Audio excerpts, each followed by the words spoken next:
Indeed, evidence full everywhere. Good morning to you and welcome to the Cocoa Digest Morning Show. We are coming to you live from the studios of Clog TV, and I am your host, Yayora Awuno. You can catch us on GoTV channel 184. We're also streaming live on Facebook and YouTube, Clog TV. So just search for Clog TV on any of these platforms and join our live stream. Call a friend, text a friend to enjoy the Cocoa Digest Morning Show from the comfort of your home or even on your commute to work. Here on the Cocoa Digest Morning Show, we bring to you the most informative, educative, and entertaining segments like business, sports, lifestyle, entertainment, motivational quotes, in-depth discussions to give you a well-rounded experience and sets the tone for your day. Up next is the motivational quote of the day, and Miss Bevelyn Annabelle is going to inspire us as we start our day.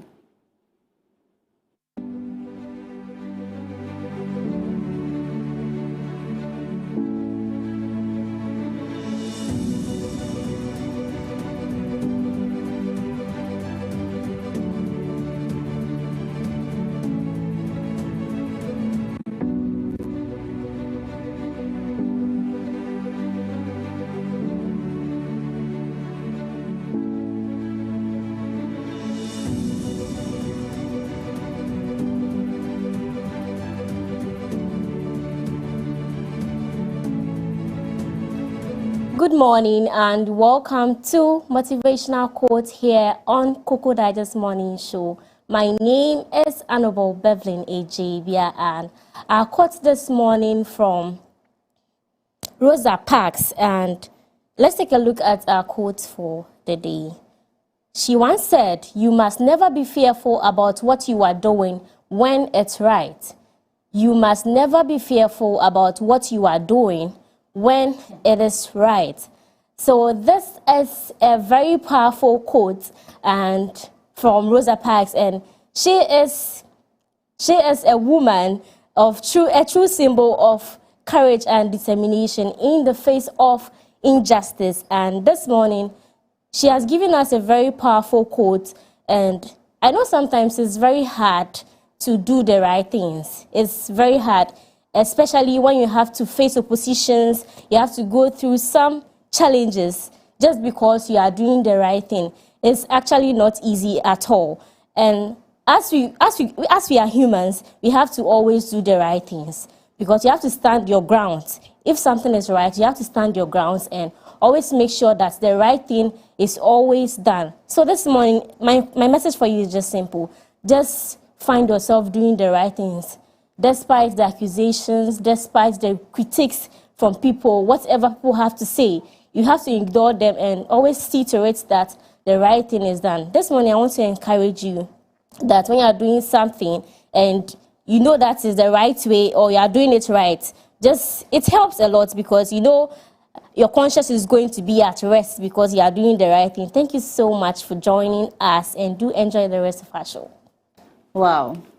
That was a very beautiful quote, and I'm sure it goes to all of us watching, all of us around here, to never be fearful of whatever we are doing as long as it is right. And of course, sometimes while we are doing the right things, there is actually no need to be fearful because nobody will come and accuse you of anything because you know you are doing the right thing. As you go out in your day, start your day, make sure to do the right thing. Encourage a brother, a sister, a friend to also do the right thing so that the right thing will always be the only thing that everybody tends to do as well. Up next is our online and newspaper review with Miss Miriam Abnadidi and Clement Yabankwe, who are my co-hosts. Let's stay tuned.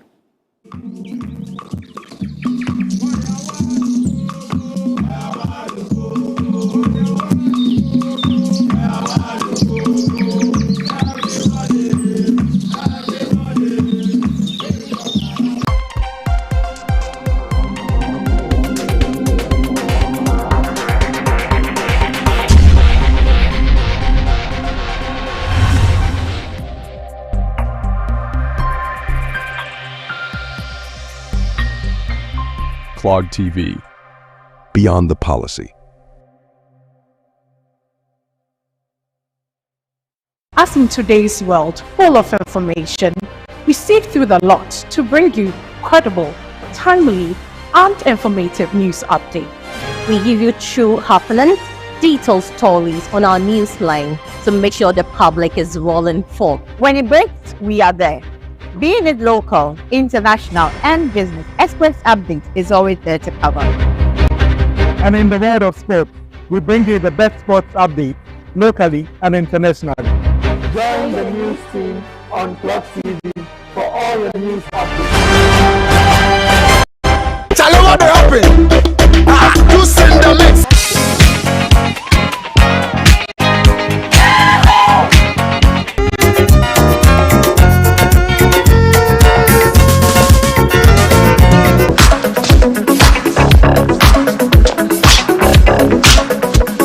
Join me, Annabelle Beverly, and Edna Watson on Old School Ride. Let's get interactive and get to know our old legends. Drumming my pain with his finger. Exciting. Showing this on every Friday, 6 p.m. to 7 p.m. and repeat on Saturdays at 3 to 4 p.m. on Clock TV. Old School Ride. Let's vibe with. I want to take a moment and thank everyone in law enforcement who helped us in the search for our beloved daughter. There's no point hiding things from me. You're psychic? No, just paying attention. I've been watching you and your husband. I understand what you're feeling right now. You have no idea. I do. I know. Did you kill your daughter? How dare you? Did you kill your daughter? Jude, please. Honestly, it's not as bad as it looks. Classic Red John smiley face. Drawn in the victim's blood. Gloves with 3 fingers of his right hand. This isn't Red John. In all the previous killings, he made sure that the first thing that anyone sees is the face on the wall. Then, and only then, do you see the body of the victim.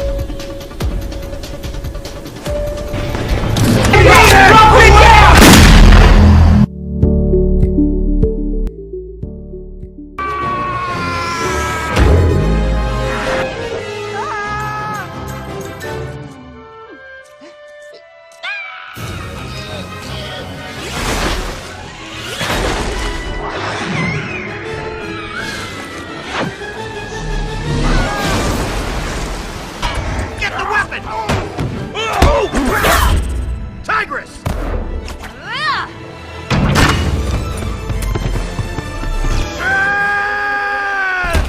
I'm the big fat panda. The whooshy finger hold? Oh, you know this hold. Did not see that coming. Choose someone else. Please.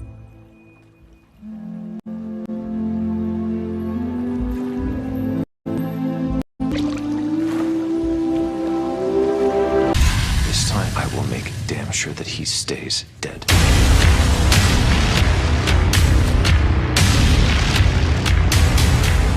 I don't know how to stop him. You start by letting people help you. But he's gonna come after you. Let him come. I'm not that easy to kill. There's a new player we've been tracking. We've been calling him Deathstroke. Find him. This started with the 2 of us. That's how it ends. You can't go out there by yourself. It's suicide. They're designated Task Force X. Welcome to the Suicide Squad. OJ and Charles Manson one available? Deadshot is a go. Shrapnel's a go. Tiger's a go. I created the Huntress. Yeah, well, you created Slade too. I have my allies, just as you have yours. Be prepared for anything. If they're wearing a mask, they get a bullet.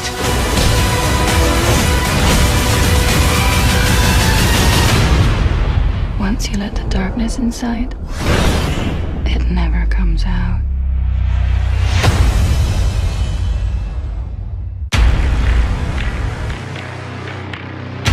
What are you gonna do? Kill me.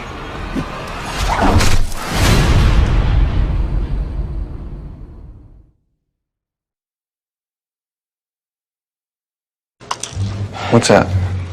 What are you doing? Painkillers. Oh, for you, for your leg. No, because they're yummy. You want one?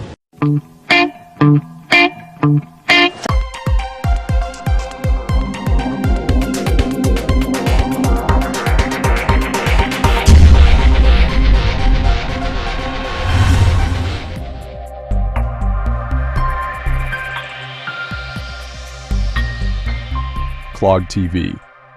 Beyond the policy.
You're welcome back to the Cocoa Digest Morning Show. If you're just tuning in, this is the Cocoa Digest Morning Show, and we're about to have our online and newspaper review. That song we just heard or saw is a revival chant by Praise, and that is to show you that we're about to enter our weekend energetically. Yes. So here with me are two of my co-hosts in the persons of Miss Miriam Abnadidi and Mr. Clement Yabankwe, sorry. So, my trendy news officers, how are we doing this morning? We can't complain. God has been good. And just as we saw from the music, we all need to charge up. We need to be chanting each and every time because we don't know what is ahead of us. So we can't complain. It is always, a vibe, a vibrant energy that we always bring on set. Yes. Thank you. What about you, Clement? Yeah, right. It's a brand. Let me say, a brand new day. And every day has its own unique features. No matter how you would plan the day, you should always plan it in line with what God has for you. So always your line should be turned in the direction of God. I think our resident pastor said something. He said that when you pray concerning your personal plan, that God should bless your personal plan, that isn't enough. What you should pray for is God should give his own plan concerning your life to you. Because if you move in the plan of God concerning your life, that is when you wouldn't be frustrated when issues start hitting you. But when you're moving your own plan, thinking that this is the plan I want to turn, when issues hit you, you wonder, hey, you become so confused. So you see, as the song said, give me oil, and we want to tell viewers that the Lord will give them oil. And speaking on plans, I think it has to do with, like, most people get affected, especially when it comes to marriage. They end up getting into the marriage before involving God. And so we are very excited that today on the show we're having a discussion on marriage. Of course. Yes. But Mimi, I don't know if Mimi of late has been talking about marriage. I don't know whether there is something cooking that we are. It is already cooked. It is almost burning. Really? I'll give you the counsel, don't worry. Counsel pan. Yeah, but you didn't wait. Don't worry. Wow, Clemens, that was very powerful. I'm sure, yes, if you're watching, we need an associate pastor. We have one here because he gave us a really powerful message. Mimi too might be our resident marriage counselor. Of course. She's... If you come to me, your marriage will last. Wow, that's really beautiful to hear from you guys.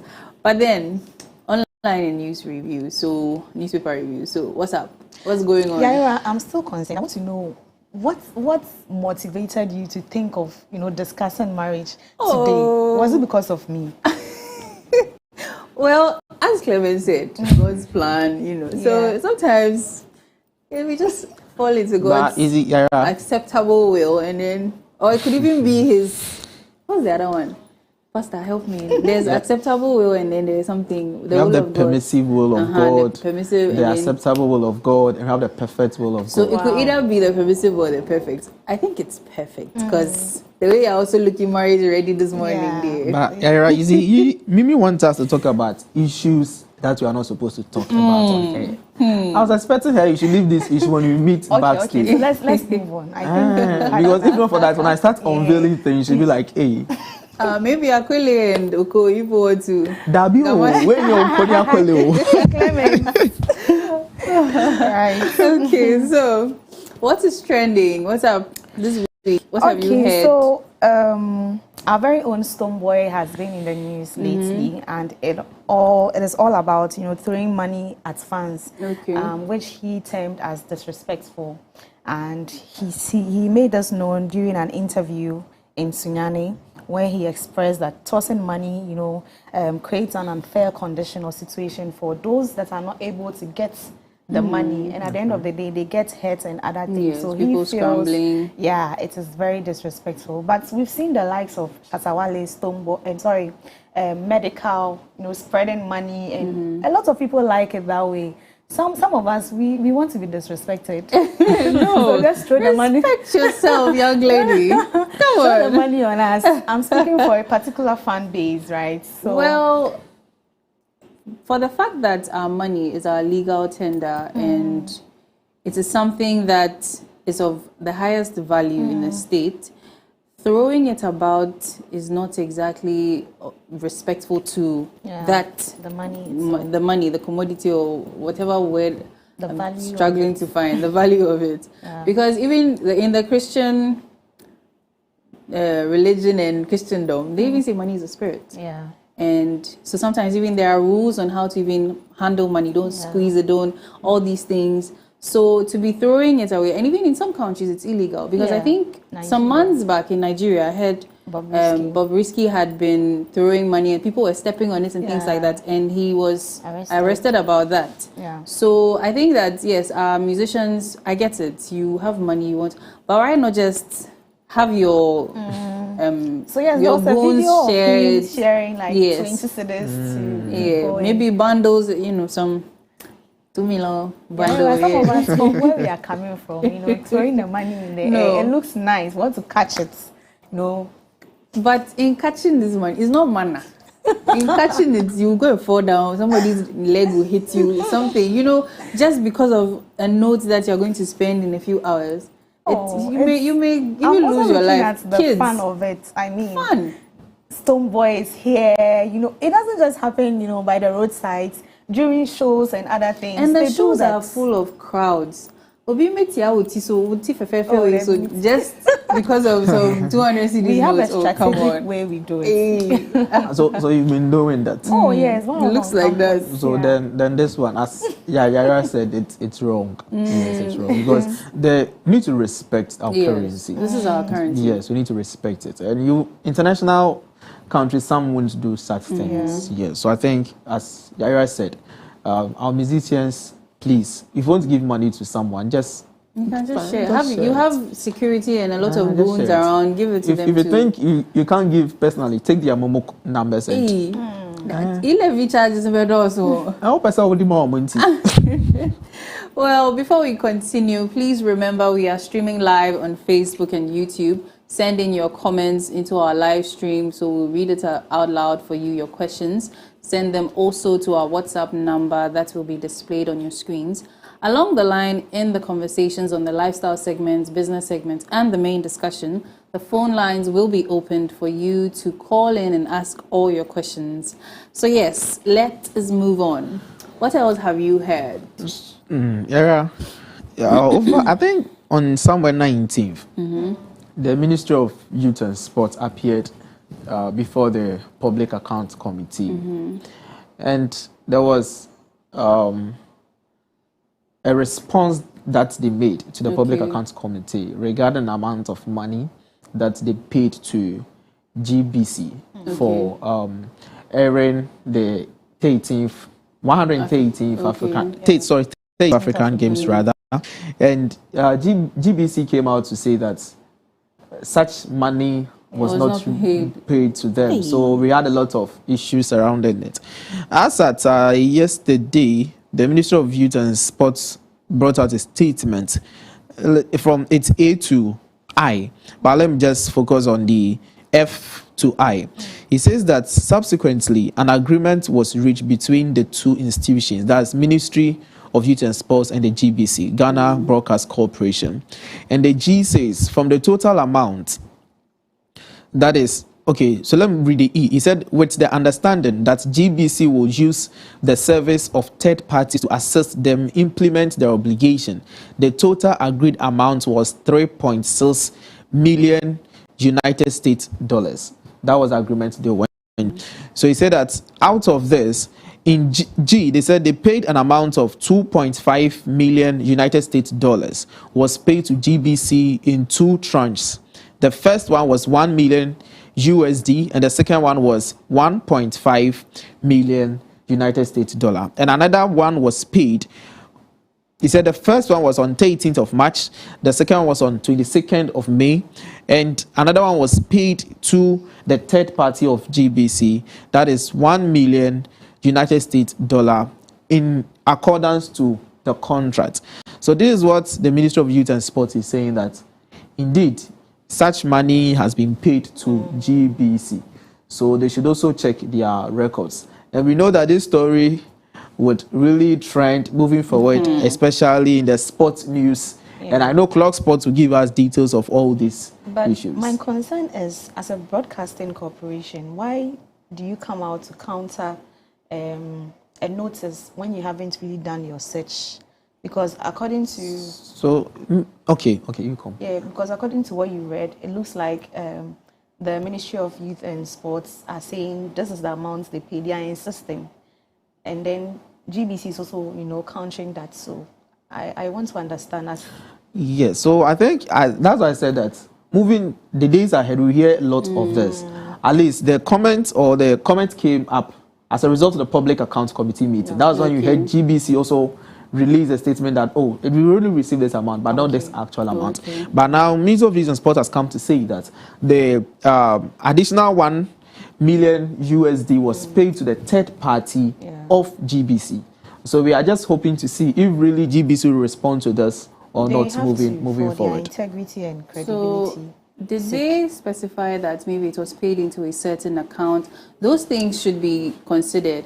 Was it paid into an account in the name of GBC? Was it paid into somebody's name as a representative of GBC? Even the third party, how well are they working? That it's not going to be that, okay, this third party is here, we pay the money and then they vanish. They just abscond with all the money, something like that. These are things that we should also check, because if two parties are saying two different things, then there's something missing. Yeah. So per the statement they released, they are saying that the third party, GBC, is aware of the third party.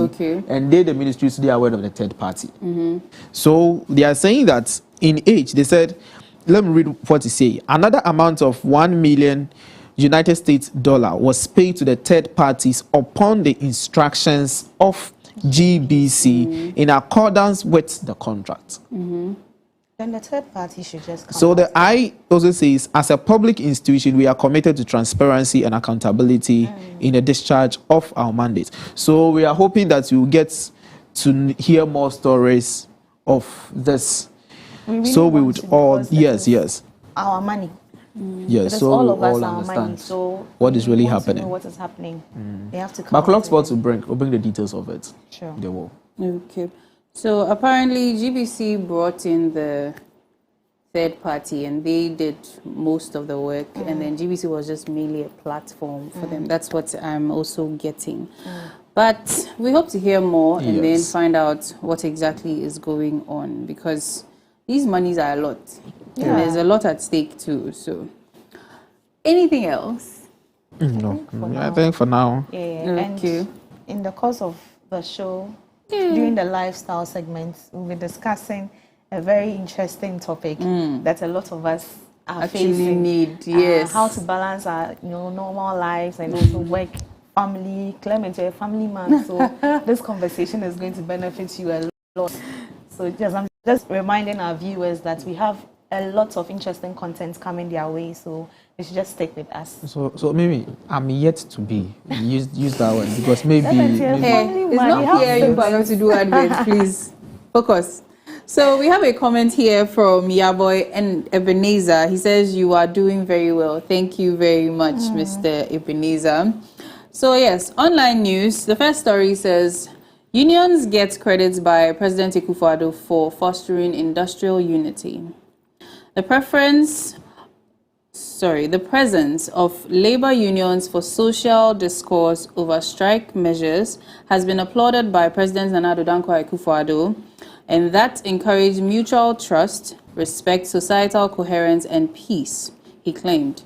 Therefore, President Akufo-Addo emphasized the need for stronger partnerships that allow trade unions to exercise their power for the benefit of all when he spoke at the 12th Quadrennial Delegates Congress of the Trades Union Congress Ghana on Tuesday at the Pentecost Convention Center at Gomoa Fete in the Central Region. But in advocating for improved working conditions for its members, he challenged the unions to consider world events and their effects on regional economies.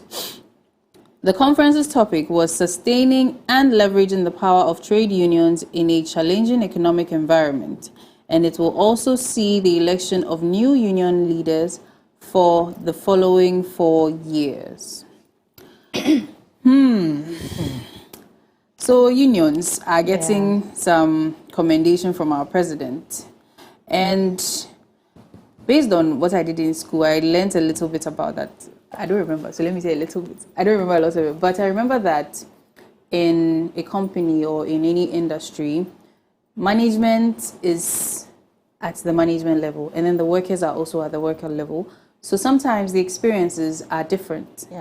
So the management may be detached from what the workers are going through. So the unions come together to be able to sort of have a representation that can speak to the management, to be able to inform them of what's going on ground, right?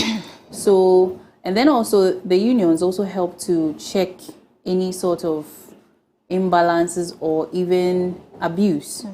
Because like we have our unions here, they usually they advocate for conditions of service, welfare and those things. Sometimes the management may not really think down to that level that, hey, okay, my workers do need this, they do need that, their hours need to be, made flexible, those kinds of things, logistics, place of rest and things like that. So sometimes when they have the unions, they come out to do that. So you realize that in our government sector especially, these are actively working. So you see that there isn't that much abuse of power by most of the management, unlike in the private sector, where the private sector may usually be one man's business. And, even though there have been some, there has been some sort of backlash against unionization. There was a time where a lot of companies were against that because they thought that they're coming to challenge management and things like that. But unions are actually here to just keep you in check and then make sure that you don't abuse your power over your employees. And I'm glad at least our president is acknowledging what they've been doing. I mean, for some time now, look at how they've been able to stand up to speak to our government that this is wrong, these things are happening to us. If you don't do the needful, we will not do the needful. It puts them there so they do not stifle them and abuse them. That's like the CTAC. If you don't teach, we won't pay your salaries and things like that. They were able to stand their grounds, and now they came to an agreement. So it's balanced, So I want to add up to what you're saying, and you've made us know, the functions of, unions and other things. Thanks to my lectures. Which are very, very important. And one thing we also need to know is that these unions are backed by laws, right? Act 299 backs the unions, and everything they do is legally approved. And I know we started Cocoa Digest not too long ago, but every single time we sat here, we spoke about a protest or two, right? We showed the number of issues, pressing issues that these individuals or unions are facing. And so the comments the president made getting to the end of the story, that they should consider world changes, economic issues and other things, is where my concern is, because in as much as these things are happening in the world and affecting our economy, there are priorities, right? And just as I said, the unions are backed by laws. Whatever they are doing have been also factored in, let's say, the budgets or policies and other things. So why then wait till they rise before? Because my little research I did show that the unions are, we have about 18 unions making our trade union congress here in Ghana. And my focus was on the mining sector, because we also know the illegal mining activities that are destroying our lands, our roads, our water bodies and other things. And from the research I made, it showed that for some time back, the 1990s, and most of the state-owned mining companies were doing a lot for the country. Because they were state-owned, they attracted a lot of investors, and then when they came, everything they did, came back to the government, or the revenues generated came back to the government. But now, privatization has taken... You get it. So I want to also send this across, that the presidents and other leaders need to look into the Trade Union Congress and know what they used to do at first and what they are not doing now, so that maybe some changes can be made, because they are also going through a lot. It is not just about coming to commend them that they've done well. For all you know, it was just peaceful protest we had this year. What is going to happen next year if the challenges keep increasing, keep coming back at us and all these things? And even speaking to the privatization issue, I think that if our leaders can find a way to incorporate the private sector into the unionization, even if there's going to be that dichotomy, but there should be, the private workers should have unions where they are able to still check their employers, whether it's a one-man business or it's an actual corporation, but in the private sector. Because as much as government workers are able to get their rights and things, you know, protected and respected, it is not the same for most of the people in the private sector. And that is something we should look at. As you even mentioned about the mining sector right now, a lot of privatization has gone on, and it seems as though there is a disconnect now, you know. So they can't evict them, you know, immediately. But as you are saying, a partnership will help curb the situation. And for all you know, most of these big men are the same people owing allegedly. I beg you. So there are issues on the grounds, and Clemens, yes. I think you've said it all. But the little thing I want to add is unions. They are, let's use the word, they are the pillars of building an economy. Exactly. Without the unions, I wonder how even the economy is going to be. Because sometimes, in as much as they look at the conditions of service and all this, they also put the workers in check. Of course. They really do that. Because when a union is established and a member of a union, you misbehave or you go against the rules of the union, they put you on check. I remember CLOGSAG sometime not ago when members of CLOGSAG, some of them were appointed to assemblyman election, of which they know that you are not allowed to do that. The CLOGSAG issued a statement that they should either resign or you have to stop. So you see, they put their members in check. And TUC, we know, has been one of the biggest unions that we have in Ghana, over 70 plus years now. And they have almost 500,000 members in Ghana. So if trade union or TUC is having a congress and the president is there, as Mimi said, he did well to recognize them.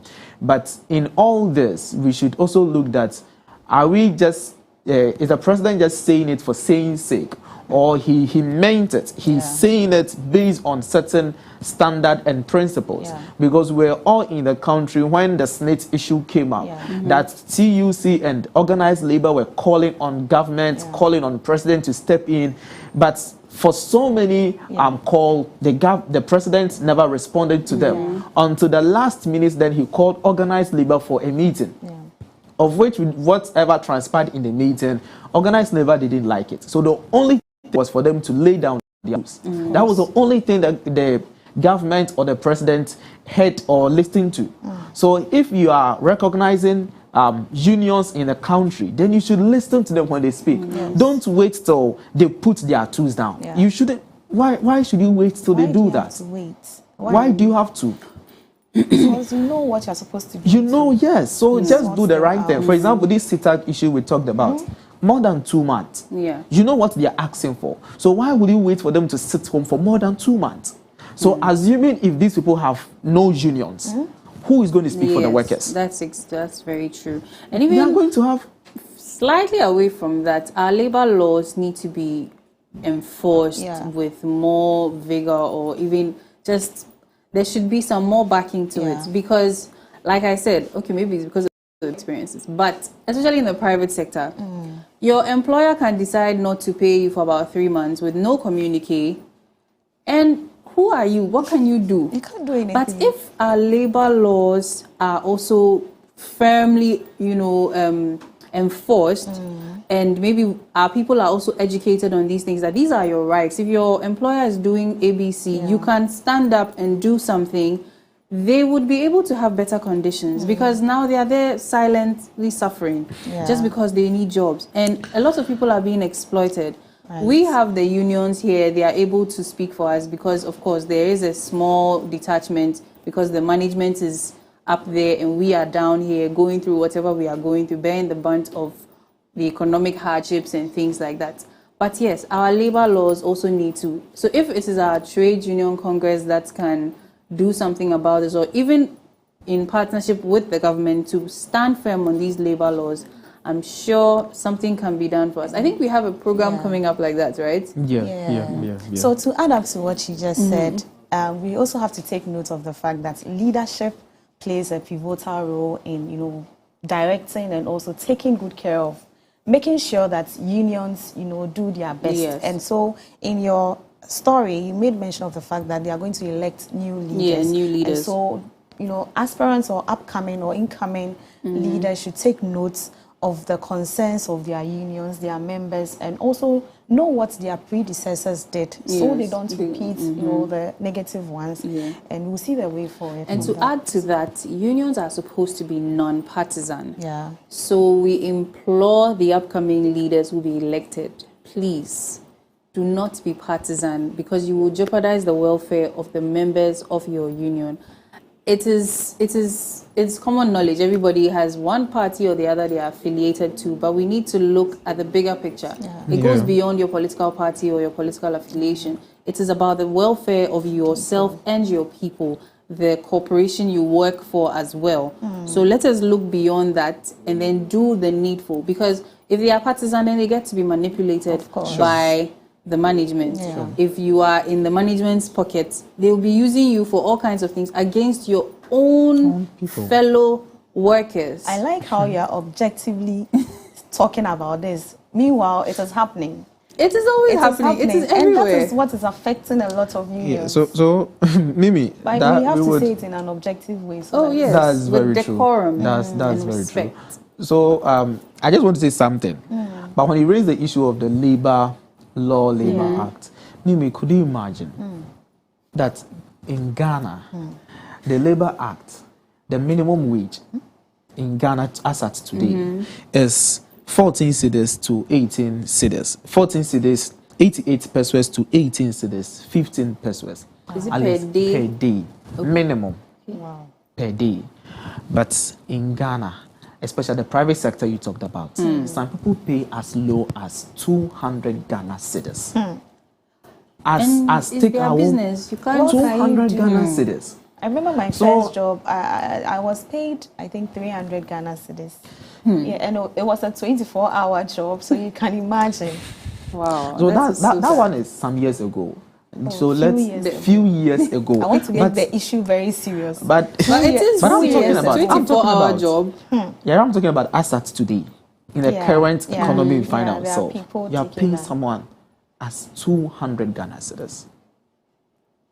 And if you say you won't take somebody that's the issue. That's the issue. And this is something that needs to be regulated because people are exploiting people. Yeah.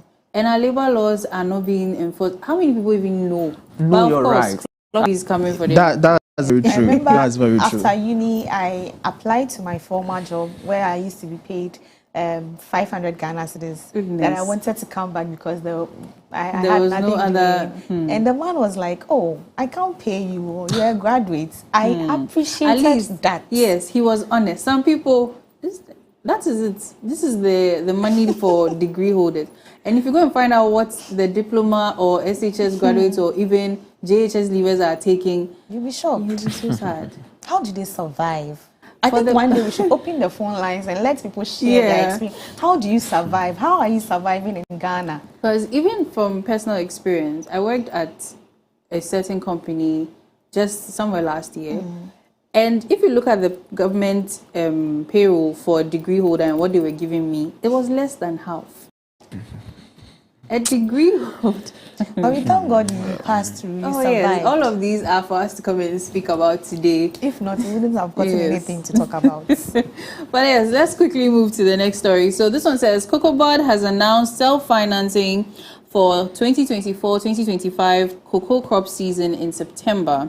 So the Ghana Cocoa Board has announced plans to switch to self-financing for the 2024-2025 cocoa crop season beginning in September 2024.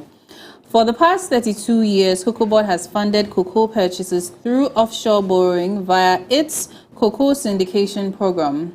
However, the organization is now changing its strategy to lessen its reliance on external financing. Speaking to the media, COCOBOD CEO Joseph Boahin Aidu stated that this new approach is anticipated to save approximately $150 million. Wow. let me speak for the ordinary Ghanaian. Oh, this is, a good decision. I mean, we appreciate the fact that we are going to be saving approximately $150 million. Yes. But my question is, how? From the popular Ghanaians, why now?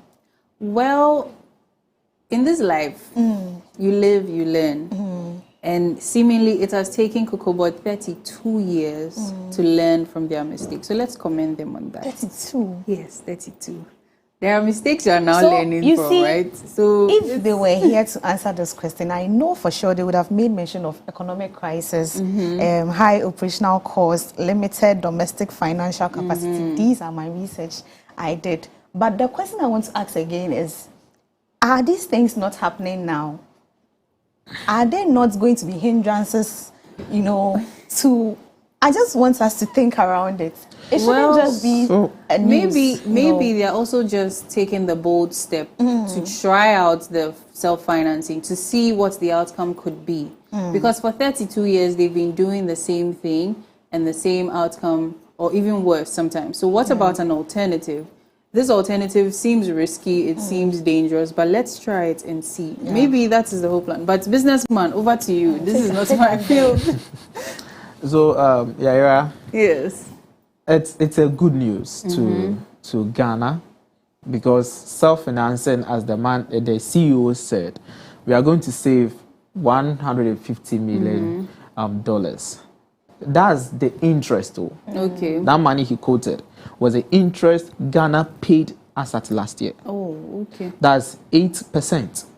So if you calculate 8% on the amount of loan they took last year, that was the money they paid. Okay. So they are saying that the interest is too much. So instead of they going to the international market for loan, let us do it within. But a lot of concern has been raised. Yes, I was even going to ask, how are they even going to do it? That's the question. How are you going to finance this? From where? Because we know that we have a lot of economic crisis in the country. So which place are you going to get the money from? Are you going to get from GRE? Are you going to get from Bank of Ghana? Of which Bank of Ghana is, I think they will not be willing to borrow you money. Why? Because the Auditors General's report, as of 2023, shows that you owe Bank of Ghana 8.241 billion Ghana cedis. Wow. That the Public Accounts Committee directed the Bank of Ghana to recover such amount of money from COCOBOD. 8.2 billion Ghana cedis. Such money has not been paid. And you are going to do self-financing. Where are you going to get the money from? You see, are you going to base on Olam? Olam is just a company that buys cocoa. Yeah. Because if you remember, last at Tuesday, in our business news, that was the alternative COCOBOD is going to do. Because they realize that now they are not getting the loan. They are not getting the loan. So the only option is for them to seek money from Olam, from Belly, those other purchasing companies, so that they can start the cocoa season, because it's very near. And the world market is not willing and ready to give them money. So that is the only ways that they want to use to finance the their self. But you see, over the years, per records, COCOBOD is owing an amount of money. The internet. They owe an amount of money per records, or losses that they incurred. So I'm so much concerned, because I'm wondering where COCOBOD will get such an amount of money. As at 2017, COCOBOD incurred a loss of 395 million. As at 2018, they incurred a loss of 78.2 million. As at 2019, they incurred a loss of 320.6 million. As at 2020, they incurred a loss of 426 million. As at 2021, 2.4 billion. 2022, 3.2 billion. 2023, 4.2 billion. And it keeps increasing. So it keeps increasing. So the question is, where are you going to get the money for self-financing? You see, this is what will make people say it is a political gimmick. Like, we are in an election year, so let's try and do something that will produce some money for us to, because look at the losses. Yes. You don't have the finances. How then do you say you are going because the issue is if Olam fails to give you the amount of money you want, then what is the alternative? So as Mimi said, we expect COCOBOL to come out on how they are going to raise this this funds internally. Yes. What means are they going to use? I have a little hope, and I think that maybe they intend to improve upon the cocoa beans that will be exported and put on the stock market and things like that, where maybe they would invest in better machinery and production to be able to make it up to a standard where they can even start to dictate the prices or something of the sort, because that is one of the ways it can help, where right now our products are, you know, at par with the international standard, or they meet all the international standards. We can decide, okay, this is what we want to. Part of what you're saying happened last year, and it didn't lead us anyway. So you see why I raised my concern that before they even come and answer, I know the answers already. Economic crisis, this, that. These challenges are still happening. Faith in our like we have the faith, but the whole issue is we are concerned about how. Yes. In what means will they raise this amount of money? Because we need about 1.5 billion. That was the loan they were going for to fund this year's cocoa season. So if you are not going for such money, which was around 800,000 metric tons projection that they made. But as we speak, they are looking at somewhere 650,000 metric ton as the new projection that they want to get in this season cocoa production. So our concern is, how are you going to finance it? Well, as they always say, it is possible. Everything is possible. Like, just as Yaira is saying, let's hope that, but I always say that we can always help ourselves without even going external, right? There is always a way out. We can, cut some of the costs, subsidize salaries, make us... Wait, calm down. It is a suggestion. Subsidize what? A suggestion. It's a suggestion. Whose salaries? Yeah, because we are all here. working together to make Cocoa Board, Cocoa Board our own. Or let's say we are giving ourselves 5 months. We are deducting 500 from everybody's salary. There are people in this country who are taking way more than necessary. Some people who don't. Apparently, there were allegations made that there are some people who don't contribute to SNIT, but they have large sums as their pension. Let's look there.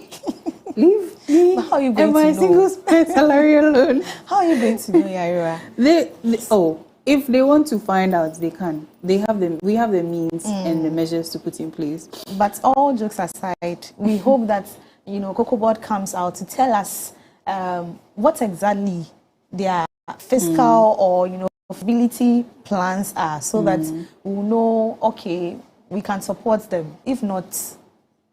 Okay, so we have one more comment here. It says, this is from Afadi Kwe, and I'm sorry if I didn't pronounce your name well, Afadi. Good morning, Clock TV. Good morning, Cocoa Digest. How are you? I'm a loyal and constant fan of Cocoa Digest. We thank you so much. He says, your show is the best morning show ever. I have been monitoring and watching for some time, and I love everything about the show. Thank you so much, Mr. Kwe. And we send our love right back to you. We appreciate this comment as well. Our very own Obiba Wilson. Oh, okay, that was for last week. Sorry. Oh, Obiba, send your message. We're waiting for you. So this is also another comment. It says, I appreciate you, sir. I think he's trying to talk to Clock TV's manager, but I appreciate Clock TV. I'm very happy that Clock TV doesn't do politics. It's very good. I would like to propose some wow shows so that management will take into consideration. We will contact you after the show to discuss more on that. Thank you so much for your suggestion. You can continue sending in your comments to our live stream and our WhatsApp number displayed on your screen. So yes, let's get quickly into the last story. So this one says, NADMO activates emergency plan for potential flooding from the Bagre and Kompienga dams. I'm sorry if I butchered the names. Clement, is Is this something you can pronounce for me? No. Okay. But you saw me and you're acting Clement. That's my hometown. Okay, so please, what are the names? It is right. Okay, thank you. As part of its emergency response strategy, NADMO is setting up safe havens across flood-prone areas to accommodate displaced individuals and deploying drone services to deliver essential supplies to communities that would be isolated by floodwaters.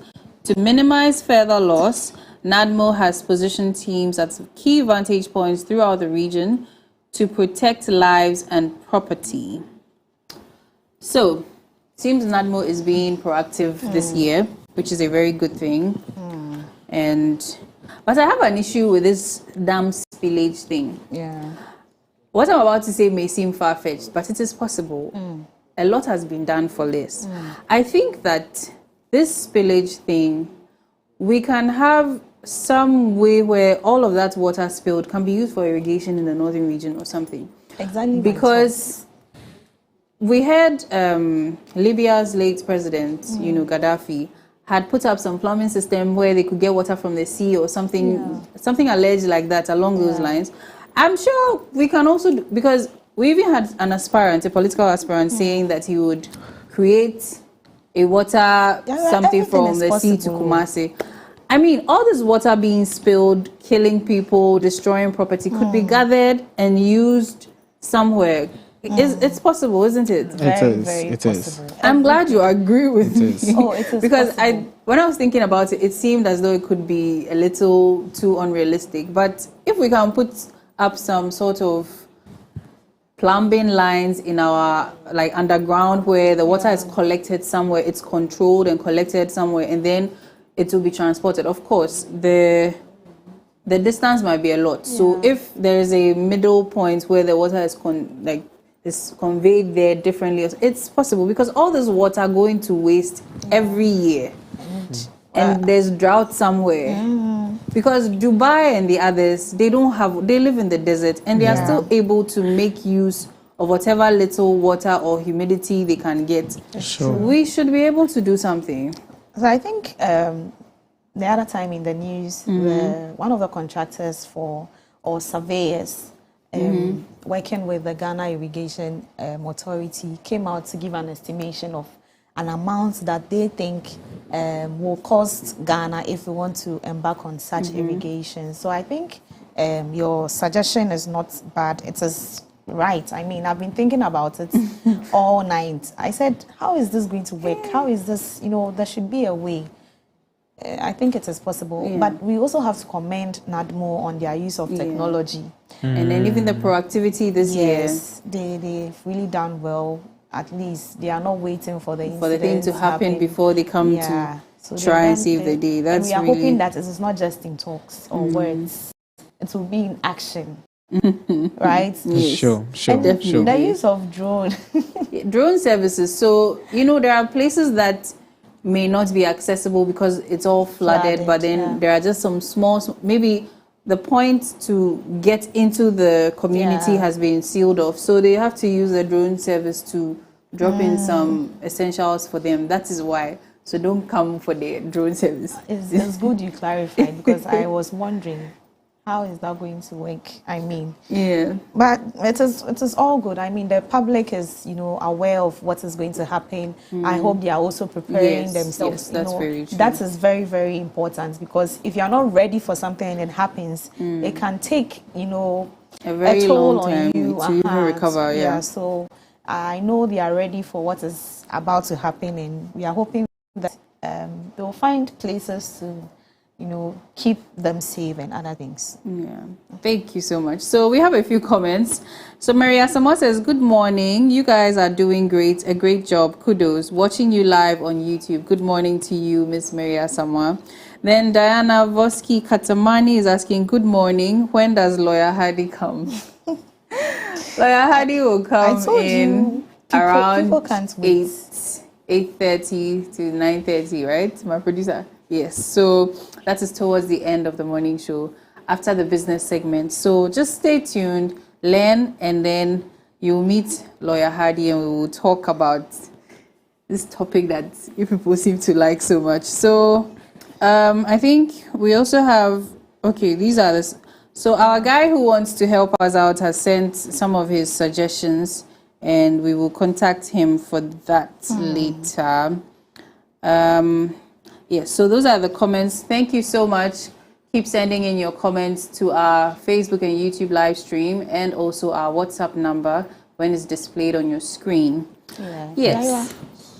So back to the story. Clement, you talk. So on the story of NADMO, it's, as you said, it's a good thing they've done. But you're right, the flooding activity has already started. The spillage has started. It started on Monday. That was last Friday rather. And the dam is, let me read something. It said the dam was opened at 9:30 a.m. As at that time, last Monday, with a discharge rate of 46 meters per second cube.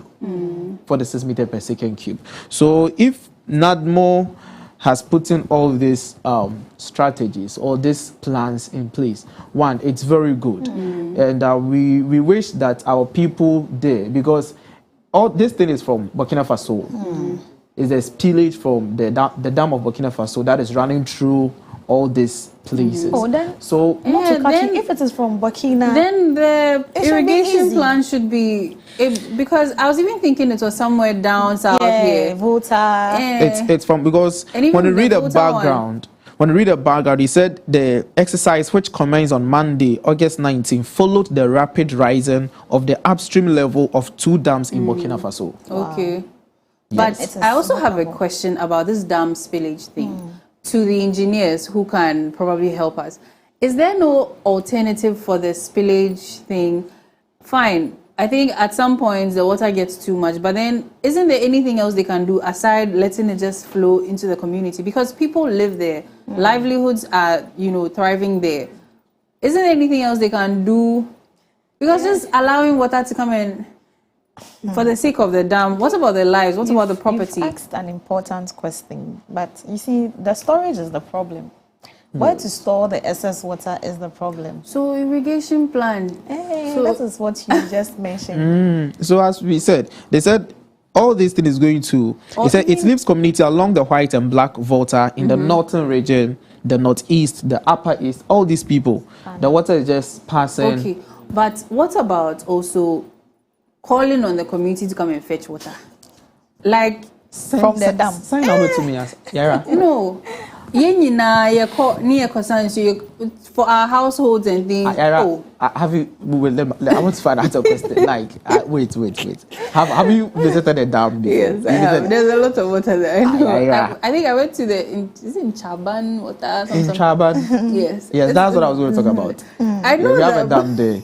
That's in Chaban to Sekendi. The Ghana Water Company have a dam over there. We visited that's what we visited last time. So I wonder how you want the community to fetch water from. It's all just ideas. Maybe it's not realistic enough, but come on. For the water to come and just take lives and property away versus getting communities to come and fetch. I don't know. Still community to come and fetch. I still don't understand how. Come to fetch buckets, tankers, like it's possible to go that way. No.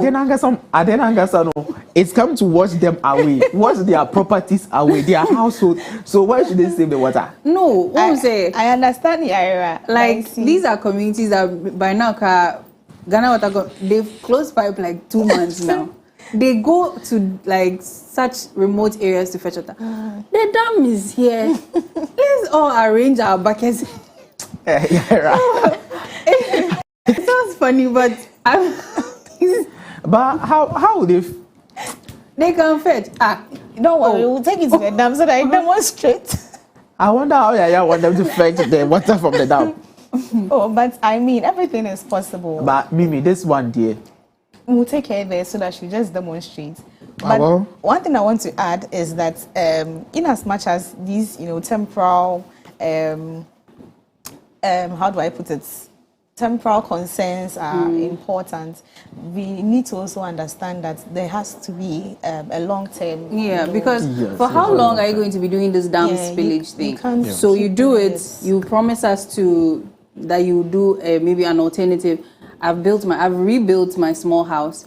Then you do it again, and then the place, because it may even cause the areas to become waterlogged and things like that. That's why I'm just. So I think they'll have to consider your suggestion. It has to actually be taken back to the drawing board. Yes. Yeah. So you see, when I was on Tuesday, that's when we talked about the northern parts having issues with drought and stuff. Yeah. So this one, NADMO has done what to come out with this. We expect the Ghana Irrigation Development Authority should also step in, use this as an opportunity. I know they are watching. They are watching. Let's use this as an opportunity to set irrigation system in the northern part. Yeah. That will help. Yeah, that will help them. They are watching us. So don't worry. So please, as much as we didn't communicate our suggestions in the best way, okay, we were laughing. It was funny. Yes, please take note, and please, we need to do something about this. Livelihoods are at stake here. Yeah. I don't think we can continue doing this. And even looking at the one district, one dam thing. Yeah. So if every district in Ghana has a dam now, and there has to be spillage. Oh, I think they will have to. We have to start fetching the water. No, they'll have to get us canoes and.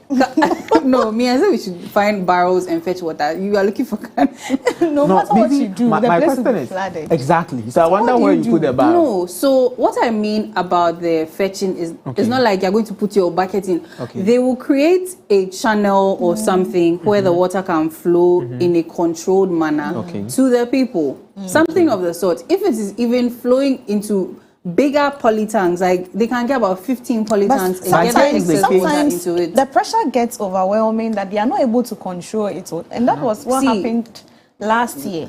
And Mimi, here's the case that the people you want them to save the water, they are running for their lives. You get it? Yes, so that is why if the channel is created in a more controlled way, and now, so it's announced, spillage water is ready. Everybody, come and fetch. They are giving it. Making us laugh. No, it sounds funny, but it is doable. Yeah. If around 1,000 or 2,000, like 15 are there, the water is controlled and, contained in those polytanks for the people in the community to be able, even if it's not clean it's not potable, it can be used for farming. Yeah. That is what I mean. So it's not like you allow the water to flow, everybody carry back. Oh no, they will die. Don't worry. That's not We'll take you there so that you demonstrate. These people are laughing at me. It's fine. Oh, we are not laughing. We are not laughing. This segment. This brings us to the end of the online newspaper review with my co-host Clement Yabankwe and Miss Miriam Abna-Dede. Up next, we have the business segment with Mr. Clement Yabankwe. He's going to be teaching us all about the business industries, stock exchange, all the international and local news in the realms of business. So right after this break, Clement will be taking us through.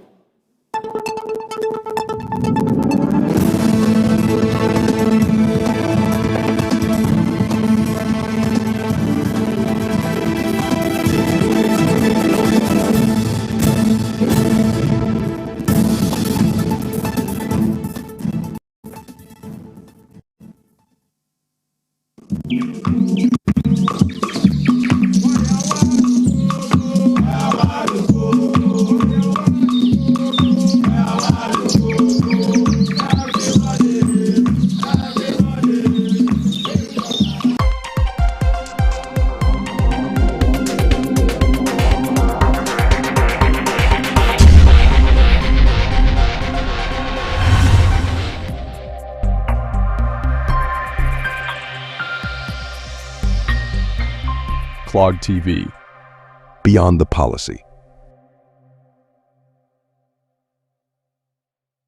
This time I will make damn sure that he stays dead.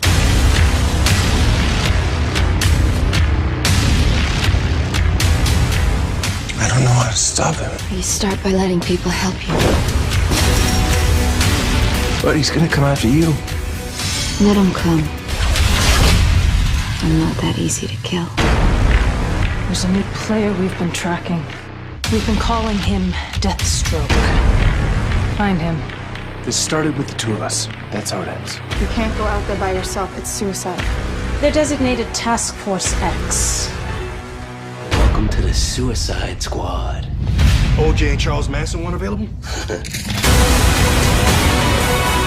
Deadshot is a go. Shrapnel's a go. Tiger's a go. created the Huntress. Yeah, well, you created Slade too. I have my allies, just as you have yours. Be prepared for anything. If they're wearing a mask, they get a bullet.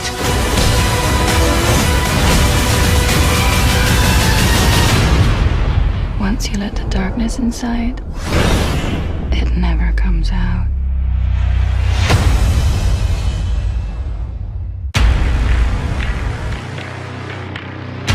What are you gonna do? Kill me.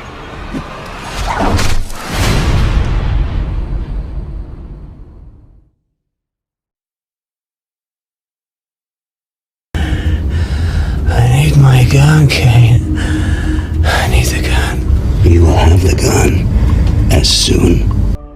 I got a 1013. A Vic near Center Street. Liv!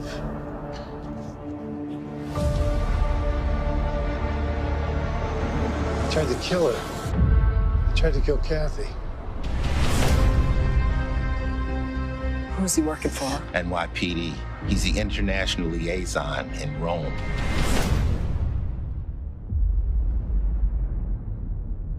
I want answers. Closure. I need that for my children. I'm just trying to find out who killed my wife. Upstairs is giving us the organized crime task force. Elliot is not in charge of it. Who is? Detective Stabler. Nice to see you again. Our charge is to bust an international drug cartel. I just haven't been able to prove it yet. I've never met the smart, dangerous, very bad man. I'd kind of like an introduction. I run a legitimate business enterprise. And my job is to catch scumbags.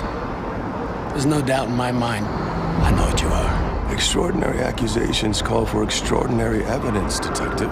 Prove it. I will. Eli, get inside. Get inside. We can nail the son of a bitch who did this to your family. I was a damn good cop 12 years ago. I'm a better cop now.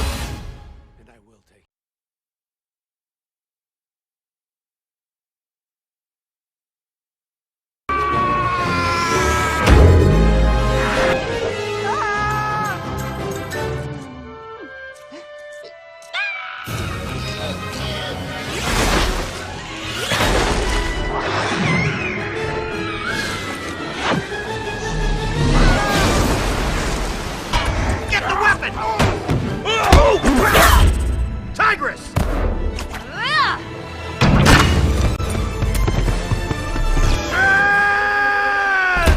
I'm the big fat panda. The whooshy finger? Oh, you know this hold.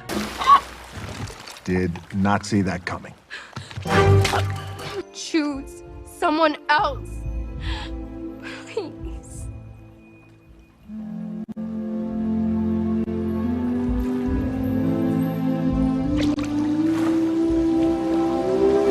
Jane, when you lose your virginity, you can't ever go back. Jane made a promise. Stop! We should stop! You've been dating for 2 years and you haven't boned. But sometimes life... You're pregnant. But I've never had sex! ...makes a surprise delivery. I accidentally inseminated you 2 weeks ago. You what? I'm not ready to be a mom. You have become the best part of my life, and this will be the best part of your life, too. Jane. Tell them what happened! You send the mix!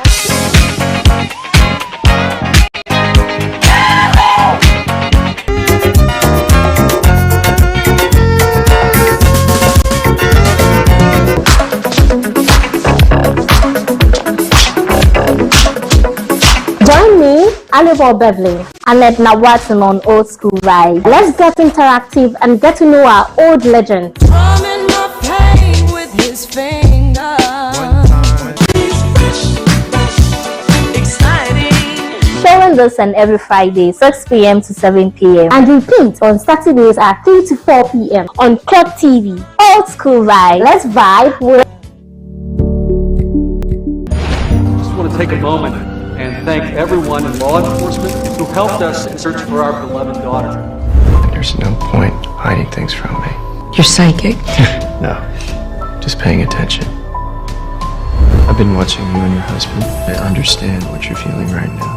You have no idea. I do. I know. Did you kill your daughter? How dare you? Did you kill your daughter?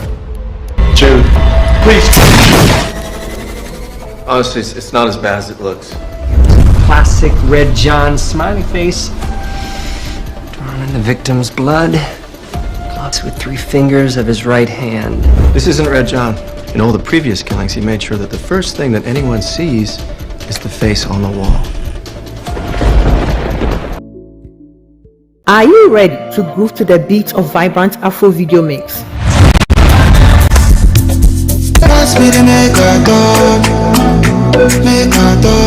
When you dance, now you are the ones you make all the matter. Did it rush where it be more? Girl, I wanna be with you, but you know they got enough time from me. Celebrate me. Now when I day alive. Experience the power of music that transcends language and touches our souls.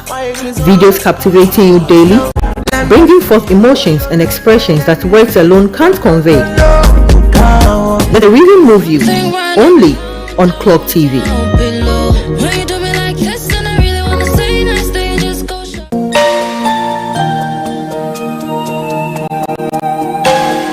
Prepared to be uplifted and inspired by the heavenly sounds of the gospel.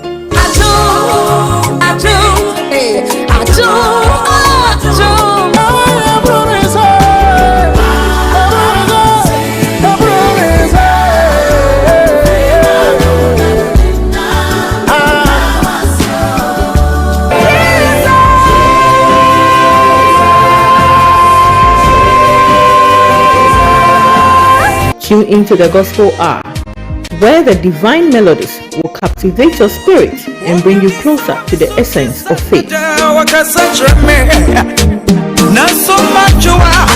Experience joy of gospel music with high quality and latest gospel videos, exclusively on Clock TV.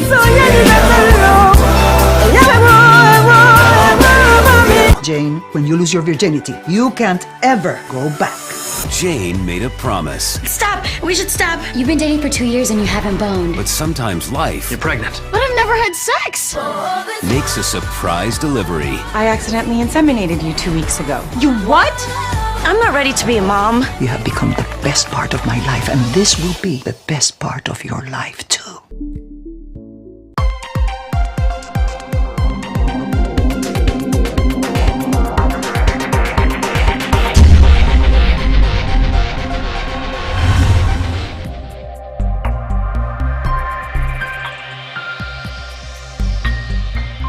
Clog TV, Beyond the Policy.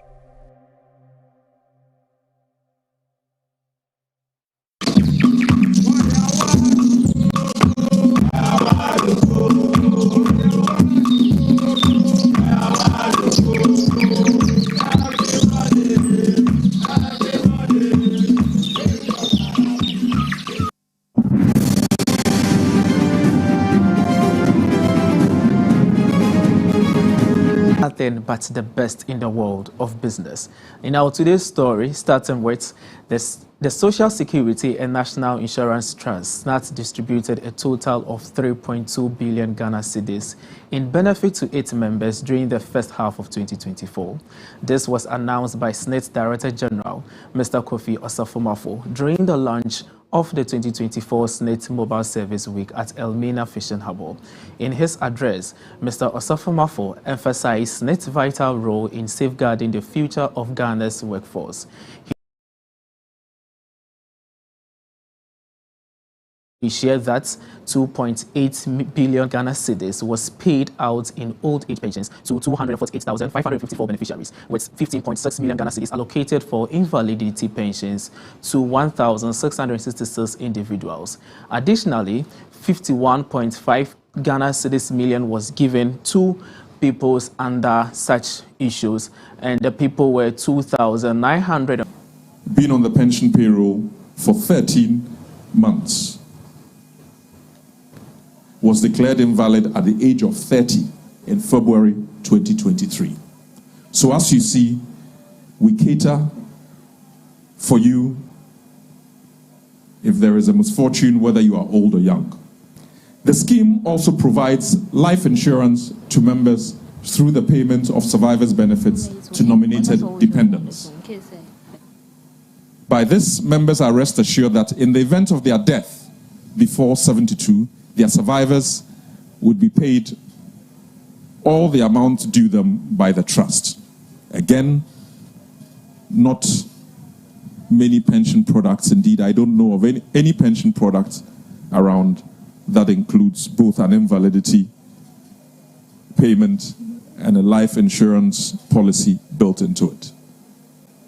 It's important to note that any of these contingencies could happen to anyone, irrespective of whether you are self-employed or an employee.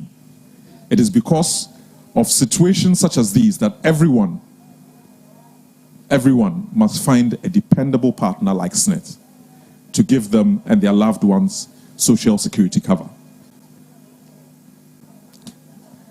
Allow me again to give you a few statistics on what we pay out for some of these products or policies that we have. So if we look at the period of January to June 2024, to approximately 1,600 to 2,941 beneficiaries. Survivors lump sum, we've paid approximately 259 million to 14,493 beneficiaries. Indeed, our mission to providing income security for all workers in Ghana is necessitated by the agenda to roll out Self-Employed Enrollment Drive, the Self-Employed Enrollment Drive, which we call SEED, an initiative that focuses on extending pension coverage to self-employed persons and workers in the informal sector. This initiative is one way to ensure that every worker, whether an employee, that the Bank of Ghana gradually increased its reserves to at least 6 months worth of import covers to stabilize the cash. This move has helped mitigate the ongoing development of the currency. The IEA suggests that this reserve could come from better management of natural resources and enhanced value addition. In its analysis before the December elections, the IEA also noted the need for structural reforms to rectify the foreign exchange supply-demand imbalance through better fiscal and monetary policies. Additionally, it highlighted that Ghana's infrastructure is inadequate for a middle-income country with poor roads and insufficient rail and poor facility, ultimately hindering economic growth. In our last story, the Food and Beverage Association of Ghana has called on the government to remove all duties and essentials commodity imported into the countries. This request comes amid increasing concerns about food insecurity driven by the ongoing drought in the northern Ghana and recent actions in Nigeria, where the government has eliminated duties on essential food items. Nigeria's duty-free policy on imported food is part of its Presidential Accelerated and Stabilization Advancement Plan, aimed at controlling rising food inflation, believes Ghana should take a similar approach. The association is advocating for the removal of duties on essential items like rice, maize, and oil, a move expected to elevate the financial burden on households, improve food accessibility, and reduce the adverse effects of malnutrition on vulnerable groups. John Awuni, the executive chairman of Food and Beverage Association of Ghana, has urged the government to make this a priority to help improve the standard of living of Ghanaians. This all for you on Business Update segment. Do enjoy the rest of the show with Mimi Abena Adede. I am Clement Yabankwe. Stay tuned.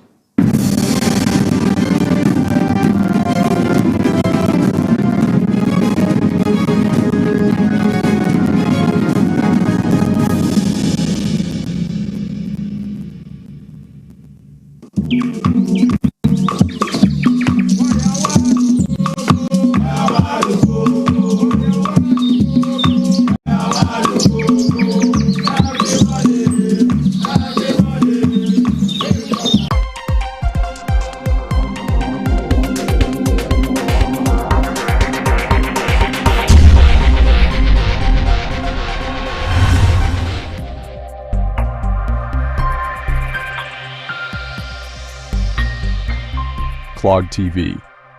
Beyond the policy.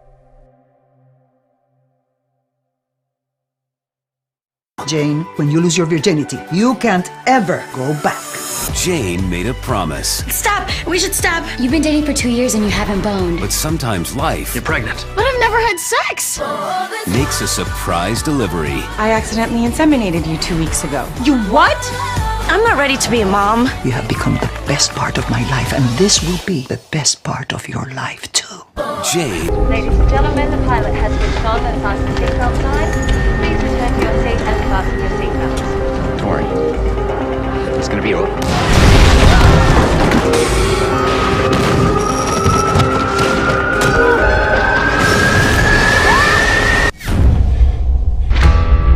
We must have been at about 40,000 feet when it happened.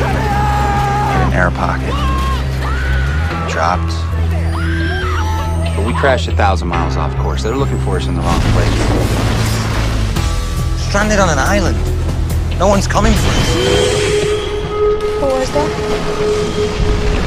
Did anybody see that? Terrific. My main concern is keeping us alive.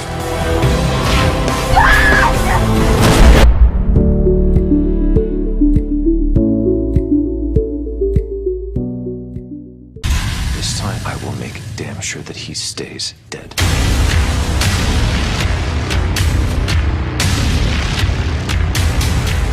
I don't know how to stop him. You start by letting people help you. But he's gonna come after you. Let him come. I'm not that easy to kill. There's a new player we've been tracking. We've been calling him Deathstroke. Find him. This started with the two of us. That's how it ends. You can't go out there by yourself. It's suicide. They're designated Task Force X. Welcome to the Suicide Squad. OJ and Charles Manson one available? Deadshot is a go. Shrapnel's a go. Tiger's a go. I created the Huntress. Yeah, well, you created Slade too. I have my allies, just as you have yours. Be prepared for anything. If they're wearing a mask, they get a bullet.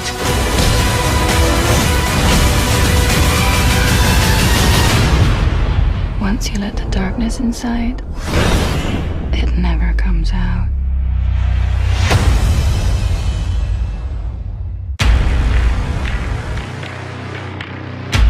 What are you gonna do? Kill me.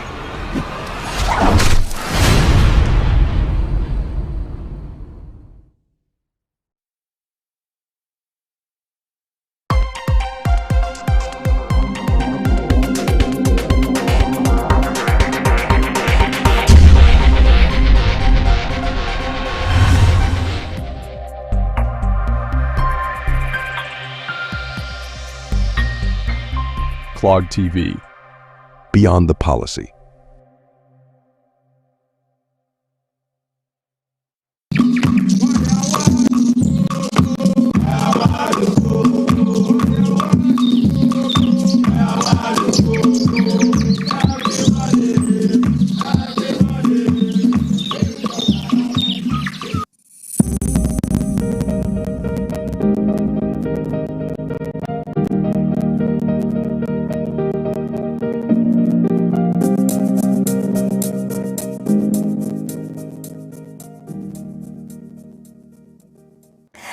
And that was Kwame Eugene telling us that and that is how we are entering into our weekend this week. Welcome back to the Cocoa Digest Morning Show. I am Miriam Abna Adide. Now, up next, we are just about to have our lifestyle conversation.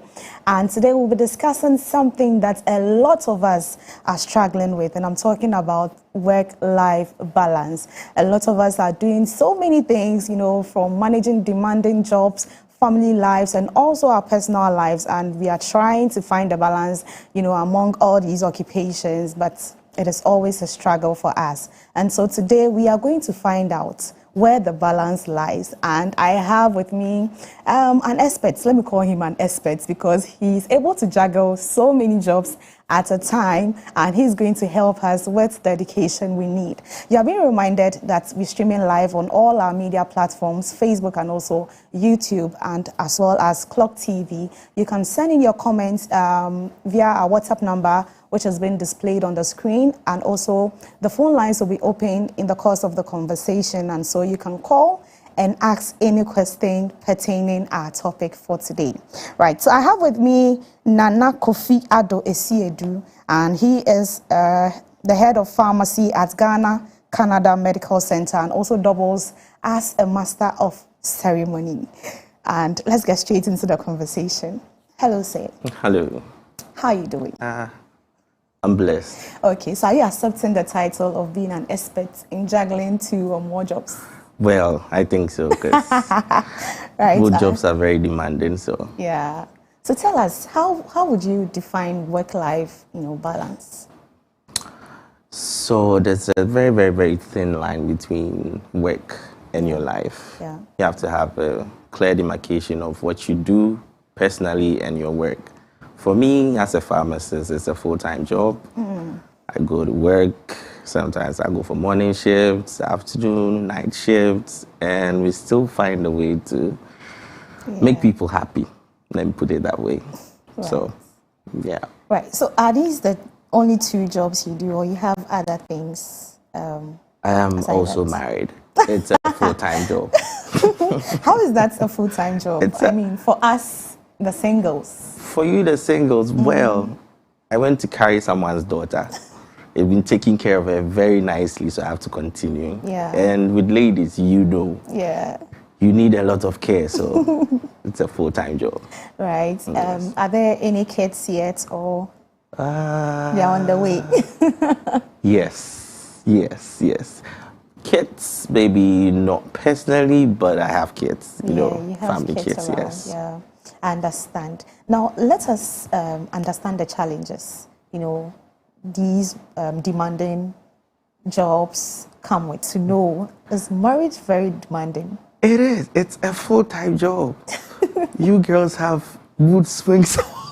We have to manage that. Yeah. You can wake up not happy, and we have to find a way to make you happy. Give us an instance where, your wife's mood, had to switch, which was likely to affect your job as well, maybe a gig or something. So there's a gig, it's an MC gig for a party in the evening. Like mostly it's Fridays, because Friday, Saturday is when we have our party. So Friday morning I tell her, oh, today I'll be going to work in the morning, but when I close, I have a gig in the evening.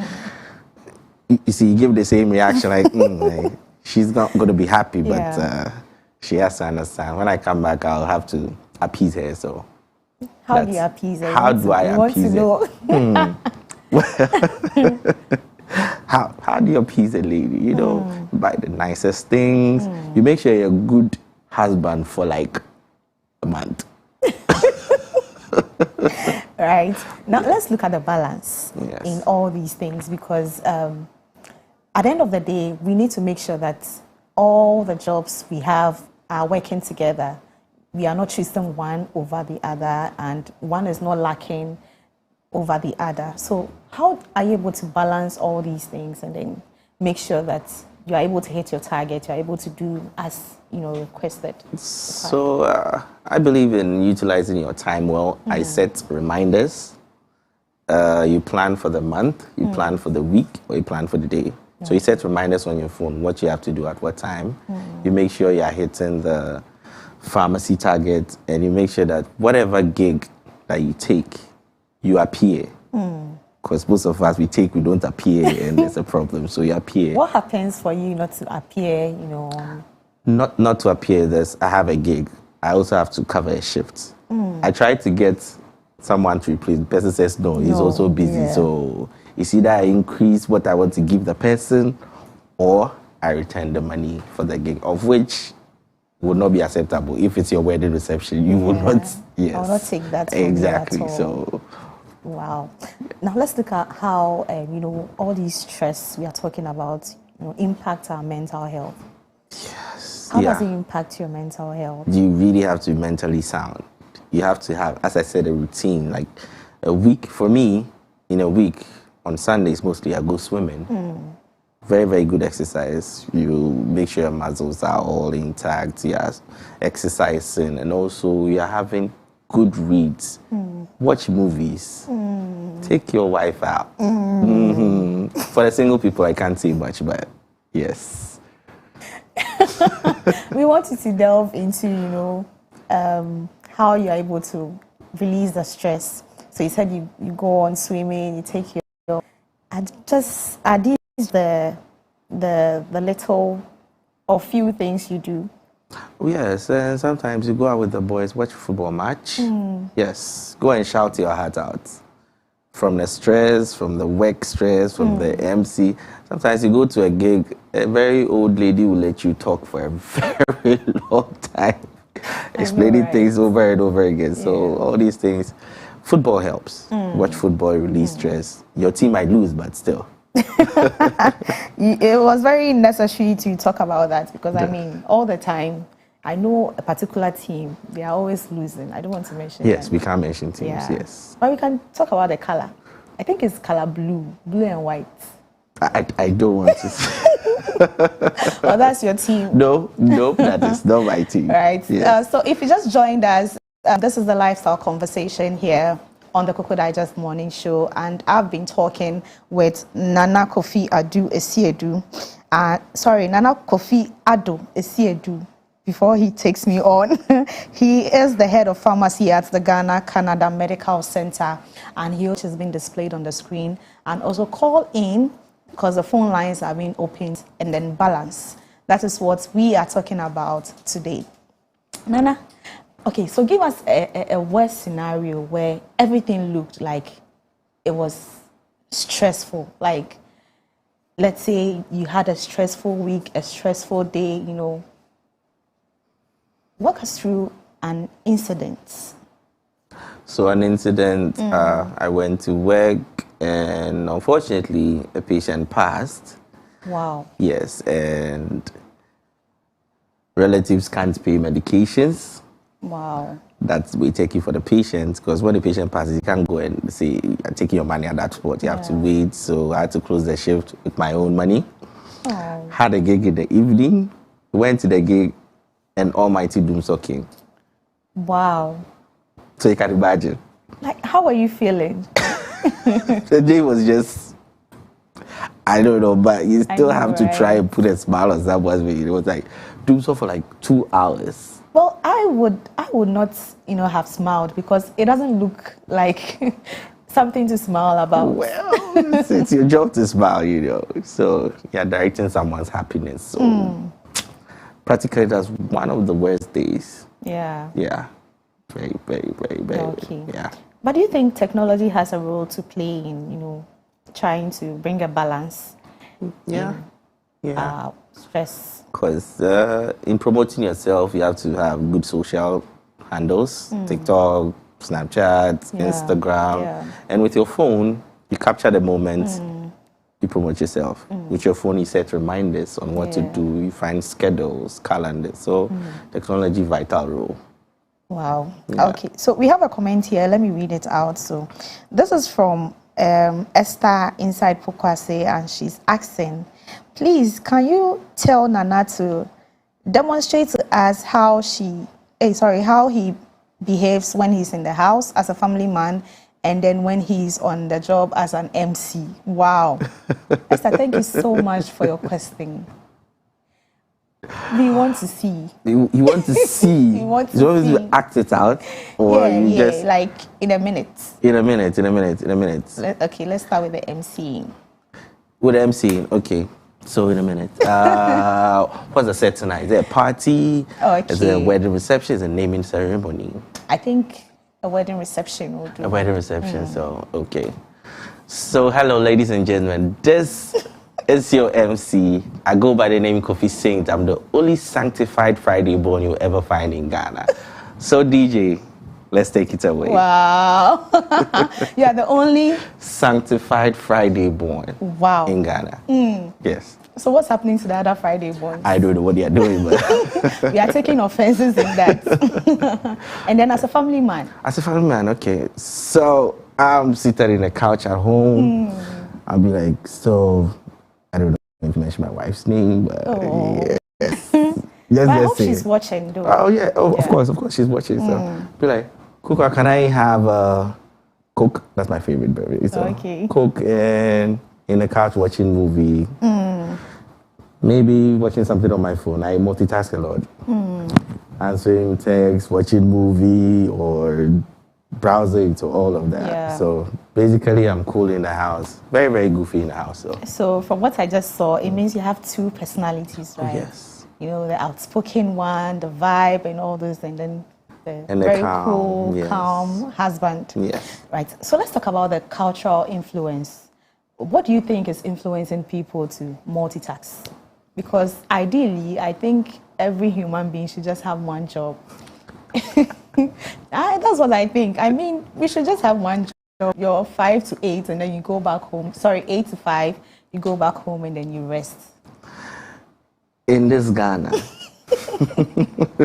this economy, that can't happen because you can't, even with your peers, you can't be in a house by 5, right? Everyone has closed, they're in the house. No, even when they're in the house, they are doing something on the computer or something because you have to make the money. Culture is saying that a man cannot sleep. You are the man of the house. You have to provide everything. Yes, so in our set, in our culture, they won't let us sleep. We can't sleep. You can't sleep. But we have to sleep too. But so the economy is contributing to that, right? Major factor. Right. Yes. But I think the whole understanding needs to be focused on the fact that at the end of the day, what you're doing, you love it. It is something you're passionate about. Because if it is something you don't like, let's say the MCing, for instance, if it was something you don't like, but you're doing it because of the money, I think you'd have just, stopped. Yeah, along the line. Right. As I went and this orderly, then we talked for like half an hour. I would have talked if I didn't like or there's no passion for the MC job. Yes. So yes, I agree with you. It boils down to passion. If you are brilliant with books, you still find something you like to do outside your books and all that. So I think that's it for me. Right. Someone is typing a comment, and I don't know if we should wait for the person, but we can still be talking whilst we wait for the person. So we just understood the cultural aspect of it, and some will also argue that juggling a whole lot of occupations is going to have a toll on you. I mean, we've tried to understand the balance, but do you think it is advisable? It is inevitable. Okay. It's inevitable, but it is understandable to rest. Every human being needs rest, but you can't rest whilst there's no food on the table. Right. So you always have to be on the go. You have to be on the go. If you find a little time, you can rest. 2 hours, 3 hours, you rest, you move on. Let's put aside you being a family man. Being a pharmacist and also an MC, which one do you think you are likely to stop anytime soon? In how many years? In how many years? Like, let's say like in the 5 next years. 5 years. In the next 5 years? Yeah. I'm not likely to stop. I'm likely to reduce the hours. Yeah. Because by then, I believe I should have built a business hub that there are a lot of people involved now. We can connect. I should maybe be having a clinic of my own or a hospital. So I'll be a bit laid back, but not stop completely. Yes, just and I believe reduce. you're working towards that. Oh, yes, we are. Yeah. Yeah. Okay, don't hesitate to tell us so that we'll pass through the clinic. Yes. For free. For a discount. Okay, we'll consider that. Yes. Okay, so let us get your final words to anyone watching us today. What do you think they should take away from our conversation in trying to balance their work life and then their personal lives? So, first of all, your parents took you to school to be something. If you are that thing already, you're a lawyer, you're a doctor, you're a pharmacist, engineer, find something, passion, whatever passion, you're painting, you're singing, you're dancing, make a balance out of it. Like, just draw a fine line between it. Make sure you do both correctly. Rest a bit. Not completely, but just rest a bit. Go on at it. Whatever you do, whatever you're doing, you are going to be blessed. It's going to be a very, very fruitful outcome, because if you're good at what you do, everyone's going to find you wherever you are. Exactly. Yes. And we want people to find you wherever you are. So just tell us, give us your contact details and also your social media handles. So, on most social media handles, on Snapchat, on TikTok, it's MC, the M being capital, the C being capital, and Kofi _ Saint. Okay. Me being a sanctified Friday one. So, yes. MC Kofi _ Saint. Okay. Yes. On all social media. And your phone number? Phone number is 050 038 9603. Okay. Yes. Clement, I hope you got the number right, because we have to start planning something, right? At a discount. Thank you so much, Nana, for making time with us for this conversation. We've really learned a lot, and we hope that moving forward, we are going to balance our lives very well. Right. So I just finished having my conversation with Nana. I always forget his name. So Nana Kofi Addo-Essiedu, and he is the head of pharmacy at the Ghana Medical Center, and he also doubles as a master of ceremony, and he came to share with us his 2 cents on how to balance our work life and also personal lives. And I hope you learned something from our conversation. Up next, we have some birthdays to do. Please stay with us. We'll be right back. I heard today was your birthday. I heard today was your birthday.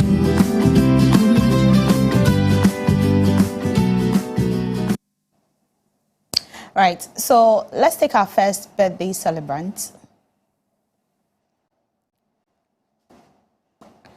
This is from your baby sis, okay? On this day, I would like the world to know you are everything a little sister can ever wish for. Happy birthday to you, big bro. You are amazing and I love you.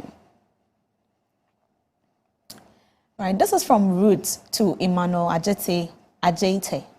Okay, so happy birthday to you, Ima. President for Osu District Singing Band. I wish you all the joy and happiness in this world, because you deserve it. And people around you are blessed to have you in their lives. Your type is rare, and I pray that God continues to strengthen you more in discharging your duties. I know God is not done with you yet, and it shall surely end in praise. Have a wonderful birthday, Daddy P. A happy birthday to this fine gentleman, Emsen Emmanuel Achia Yao. Sorry if I didn't get your name right. May God increase you before your enemies as they decrease. May God lift you up and bless you more abundantly.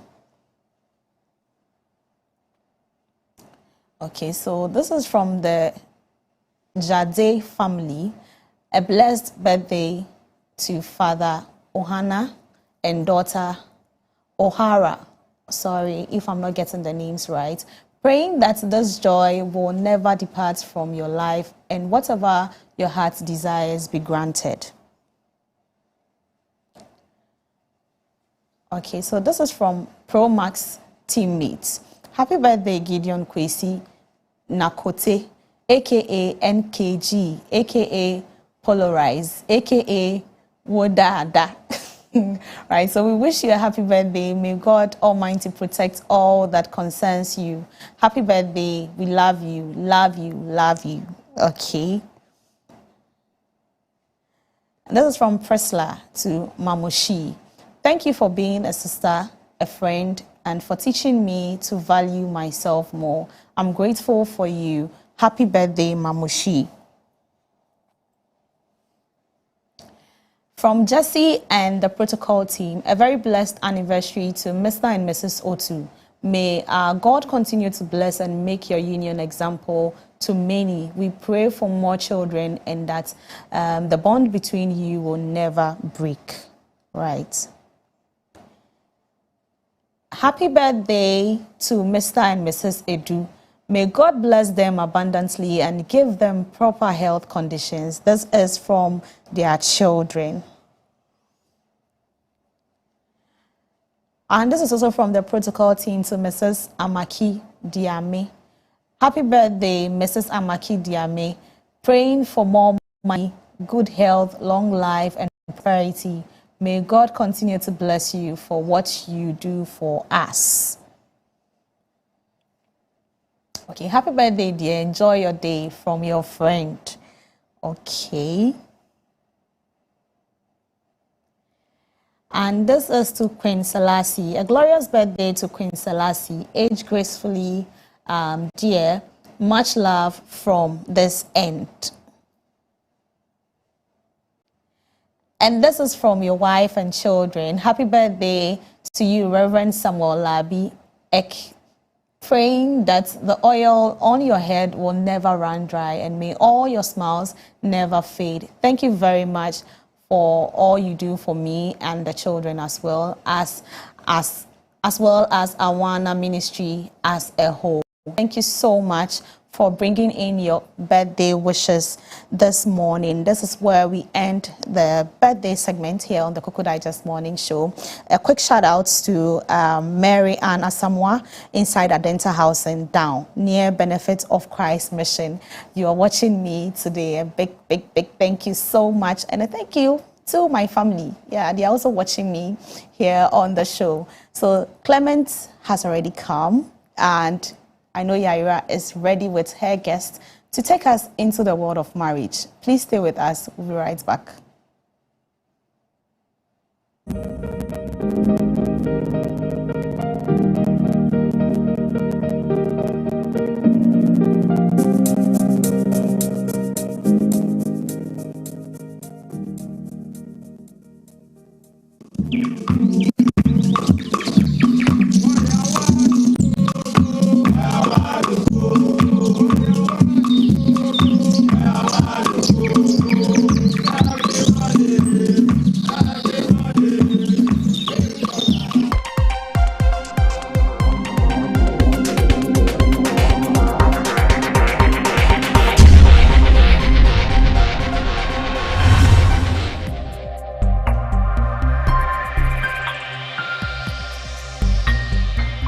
Clog TV, Beyond the Policy.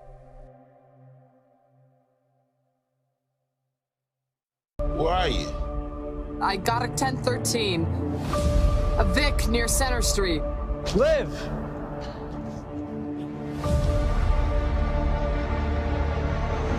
I tried to kill her.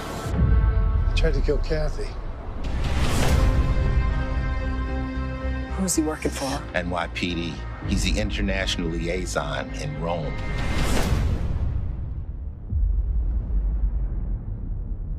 I want answers. Closure. I need that for my children. I'm just trying to find out who killed my wife. Upstairs is giving us the organized crime task force.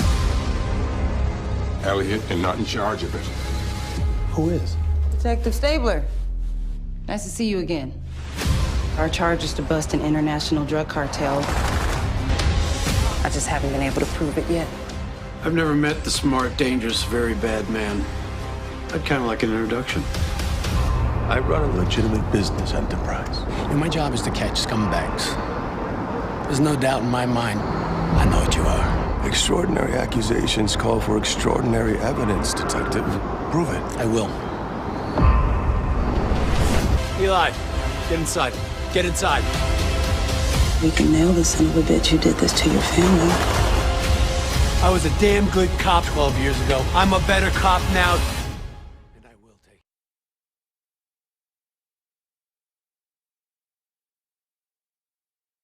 Jane, when you lose your virginity, you can't ever go back. Jane made a promise. Stop! We should stop! You've been dating for 2 years and you haven't boned. But sometimes life... You're pregnant. But I've never had sex! ...makes a surprise delivery. I accidentally inseminated you 2 weeks ago. You what? I'm not ready to be a mom. You have become the best part of my life, and this will be the best part of your life, too. Ladies and gentlemen, the pilot has switched on the fasten seatbelt signs. Please return to your seats and fasten your seatbelts. Don't worry. It's gonna be over.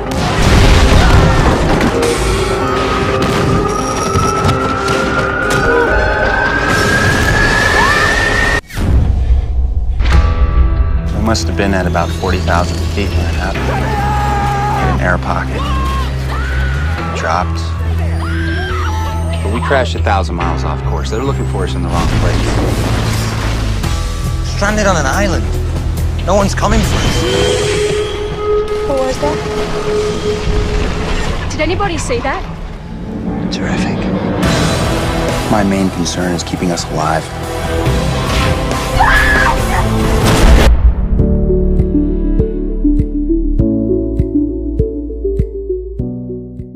Are you ready to groove to the beat of vibrant Afro video mix?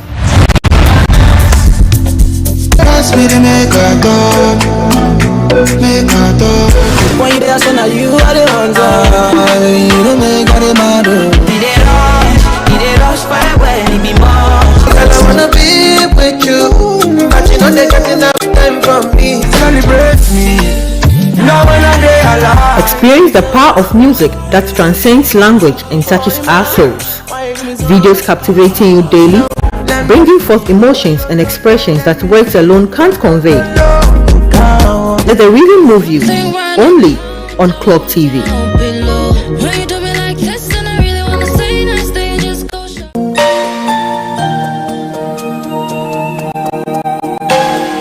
Prepared to be uplifted and inspired by the heavenly sounds of the gospel.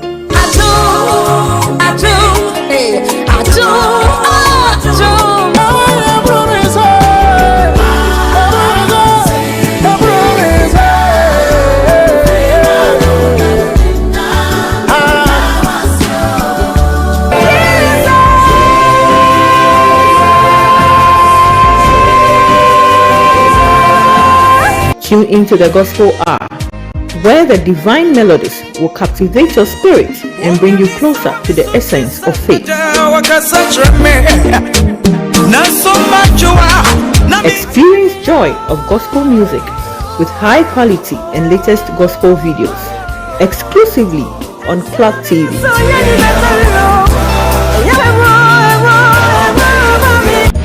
Just want to take a moment and thank everyone in law enforcement who helped us in the search for our beloved daughter. There's no point hiding things from me. You're psychic? No, just paying attention. I've been watching you and your husband. I understand.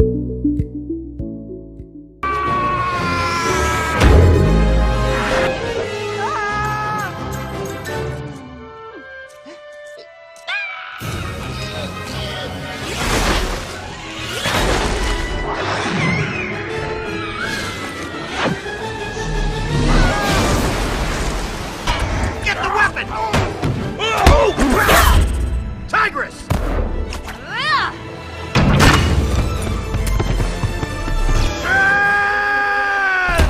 I'm the big fat panda. The whooshy finger hold. Oh, you know this hold. Did not see that coming. Choose someone else.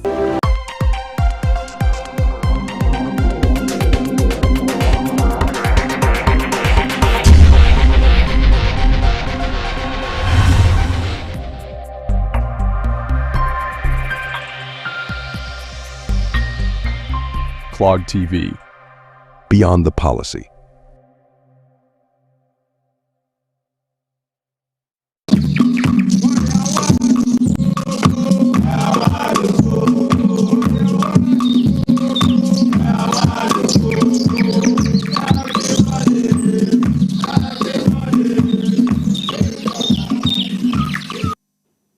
You're welcome back to the Cocoa Digest Morning Show. If you're just tuning in, this is the Cocoa Digest Morning Show.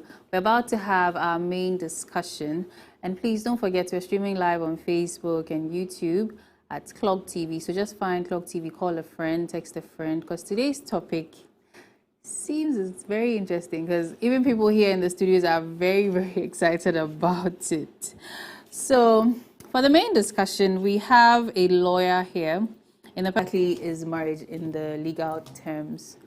Okay, so I'd like us to understand that marriage means different things to different people. Okay. And what we understand as marriage might differ from place to place. Okay. But to narrow it down, we'll look at the definition of marriage under the customary law setting and definition of marriage under the common law. Okay. So customary law defined marriage as the union between a man's family and the woman's family. Okay. So when they come together, that's what customary law will call marriage. Okay. Common law will call marriage a very interesting definition by Lord Penzance. He says marriage is the union, voluntary union of one man and one woman for life to the exclusion of all others. Okay. So basically what Lord Penzance is saying is that it has to be voluntary. When we talk about marriage, we are talking about a union that is voluntary. Okay. When we talk of marriage, we are talking about a bit controversial one in our day and age. It must be between one man and one woman. We know from time that certain places have, done away with that definition of marriage, where you can see a man and a man marrying or a woman and a woman marrying. And also it's to the exclusion of all others, meaning it must be between a man and a woman and no other person. It can't be 3 people, it can't be 4 people, it can't be 5 people. And it's for life, of course, unless the parties decide to dissolve the marriage. Okay. So what are some of the legal, you've given us the customary one and the common law definition. Is there any other one, like something religious?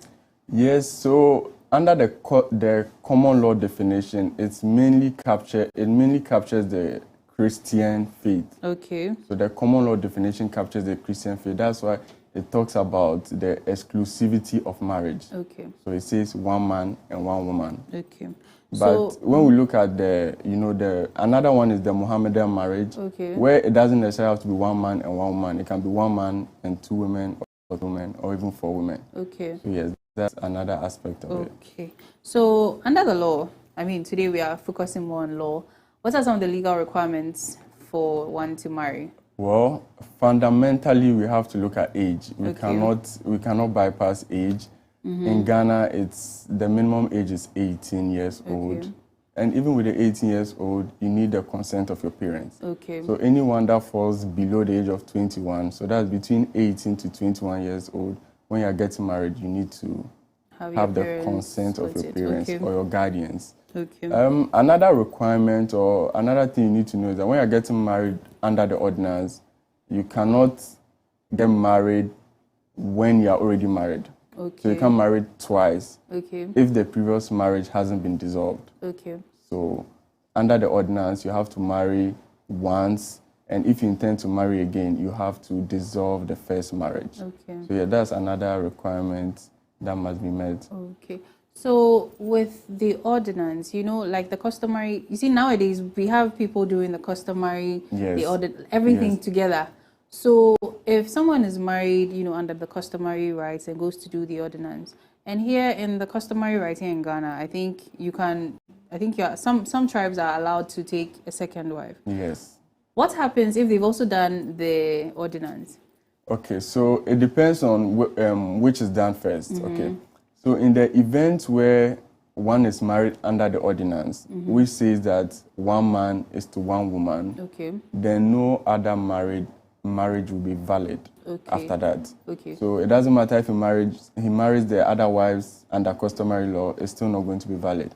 However, if he marries under customary law and he intends to get married again, he will be permitted to get married to multiple wives. It doesn't even have state cap. It doesn't limit it. Once it's under customary law, you can get married to as many wives. So as maybe the person has done both, isn't there a conflict? Exactly, there is a conflict. So once he's married under ordinance, the ordinance supersedes the customary? If he marries under the ordinance first. Okay. If he marries under the customary and he intends to get married again, it must be under customary law and it cannot be under ordinance. Okay. Because the ordinance will not permit the will not permit multiple spouses. Okay. In that event. I think I'm not sure I'm communicating. You see, some people do the customary. Okay. Then when they finish, they go and sign in court. Oh, and okay. That ordinance. With the same person. Yes. Okay, so. So that same person wanting to marry another person, but because he's done the customary one, customary permits it, but yes. Then the ordinance there does not. Yes. So if it's the same person, it's permissible. In law, we call it conversion.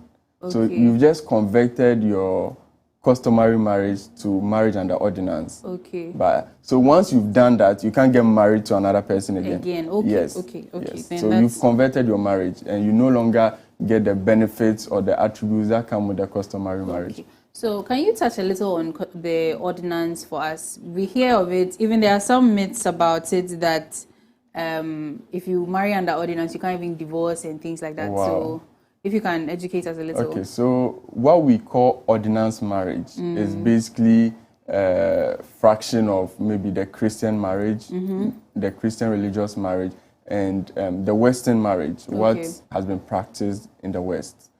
And when you are getting married under the ordinance, you need the authority of either the registrar's certificate, the marriage officer's certificate, or the special license. Okay. Yes, so the registrar's certificate is the event. I don't know if you've heard people talk about maybe a court wedding or things like that. Yes, so they do it by the registrar's certificate. Okay. So they'll go to the district assembly and get the registrar to put the parties together and get married.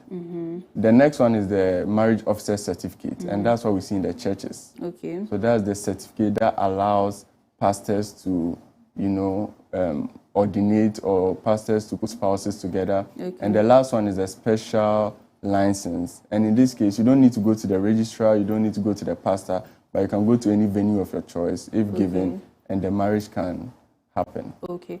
So are we ready? Them that works for you. If you want to get married in the church, you know which one it will best suit that. If you want to get married at the beach, people do that also. Yes. You know which one will best suit you. And if you want to get married maybe in the court, or you so get that when you also. do the customary marriage, which of the licenses is best suited for that one? Okay, so for the customary marriage, you do not need a license.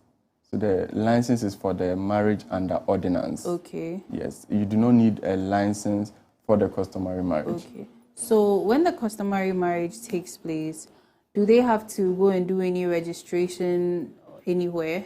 Well, the law mandates a registration to be made. Okay. So after the marriages, after they've done the customary marriage, there's supposed to be a registration. However, it's not an essential requirement. Most people do not follow up with it. Mostly people register if they need the marriage certificate for maybe travel, or maybe to secure something for their spouse, to just make it official that, okay, we are married. But if that isn't followed, it doesn't go to the root of the marriage. The marriage still sustains. Okay. So even after marrying, maybe you've not done all the legal aspects of it, and then there's a court issue, the court would still recognize that marriage?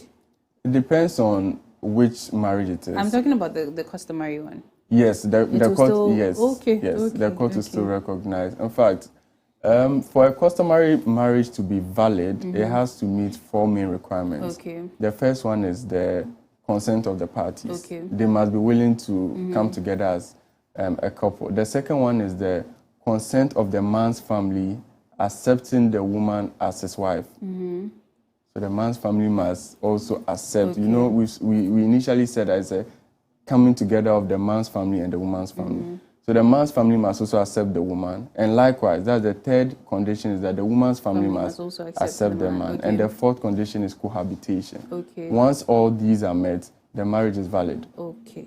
So you've even touched on a few questions I have. But before we get there, does your mental capacity influence your ability to marry? That's an interesting one. It does. It does. And I know we've used mental capacity loosely, but under our laws, it does not make the marriage void. Okay. It makes it voidable. And what that means is that it doesn't ultimately nullify the marriage.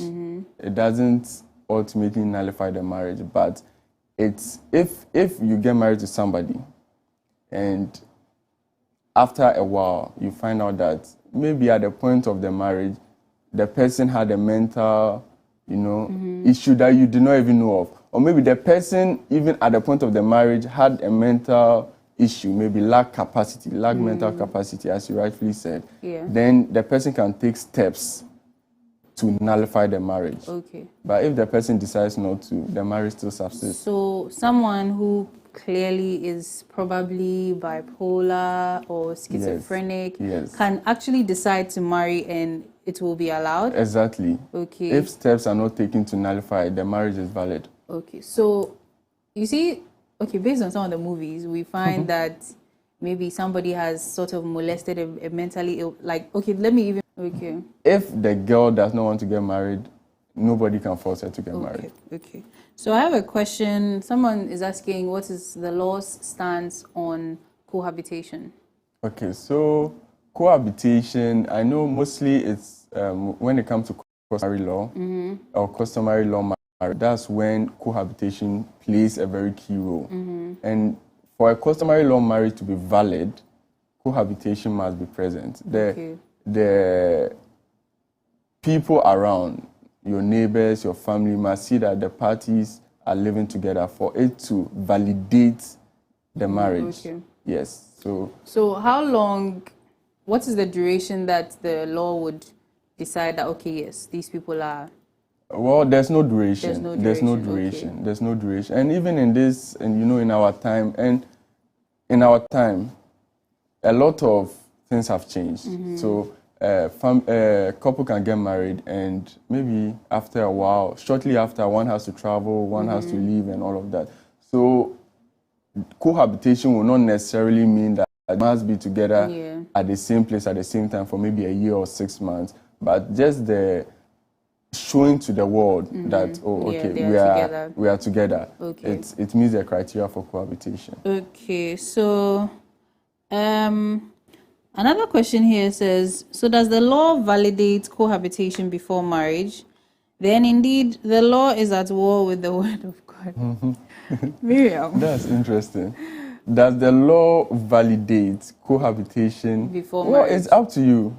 It's up to you. If you want to cohabitate before marriage, it's up to you. The law wouldn't stand against you, neither will it, It all comes down to your freedom of association. The questions that started coming, people won't let me ask. So this one says, what is breach of promise to marry? Oh, okay. That's an interesting one, breach of promise to marry.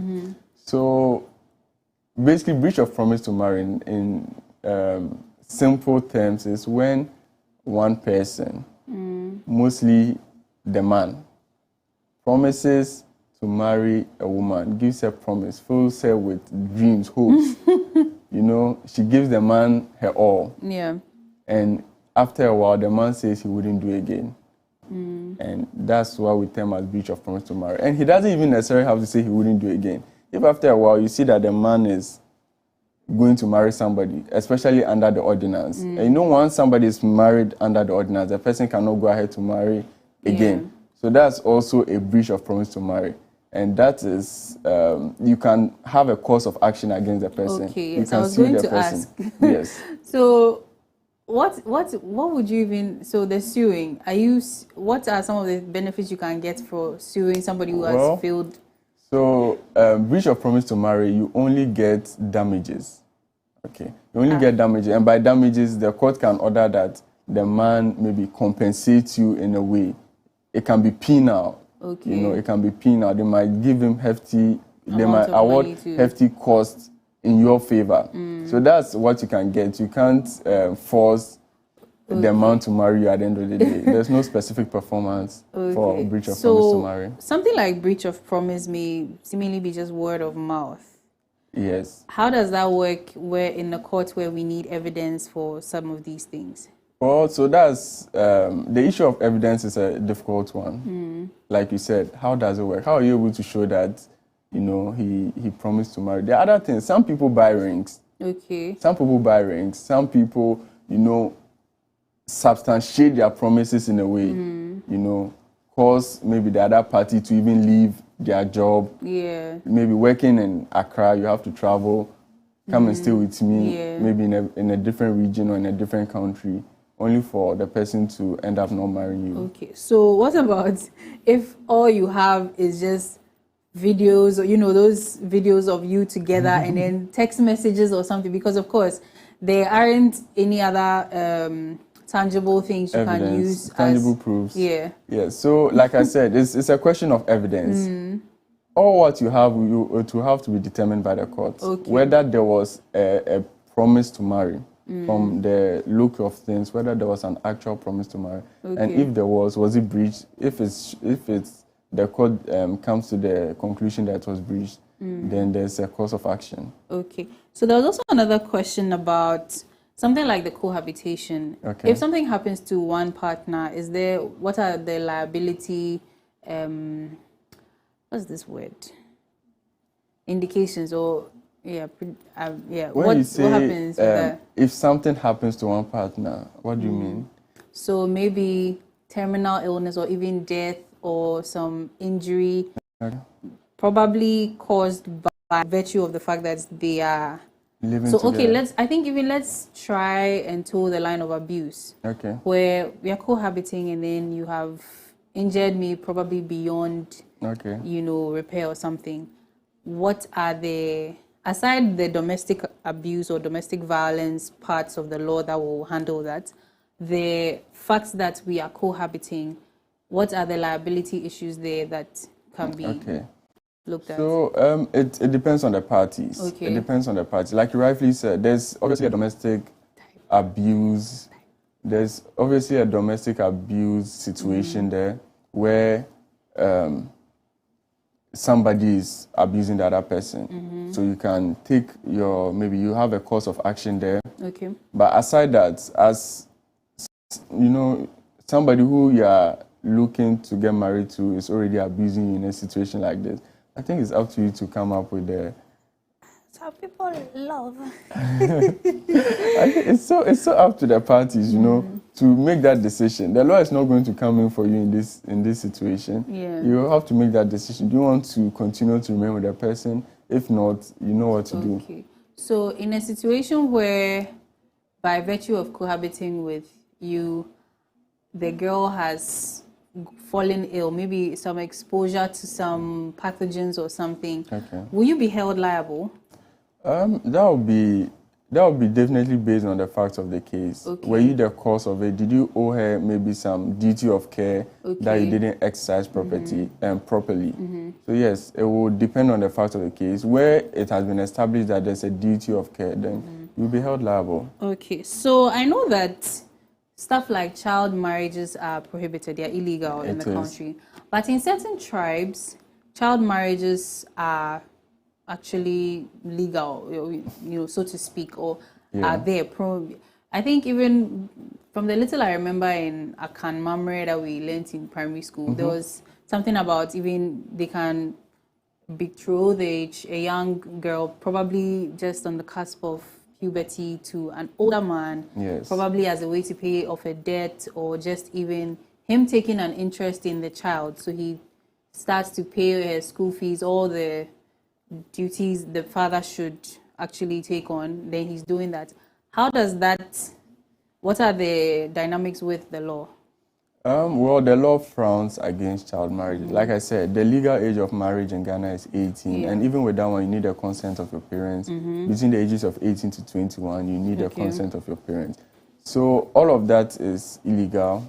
I know depending on maybe where you're from, certain customs would promote certain things like that, but it's against the law. Okay. It's against the law. Notwithstanding what your custom says, it is against the law. Okay. So you can't use a child to offset a debt. And we've already established that consent is very vital in marriage.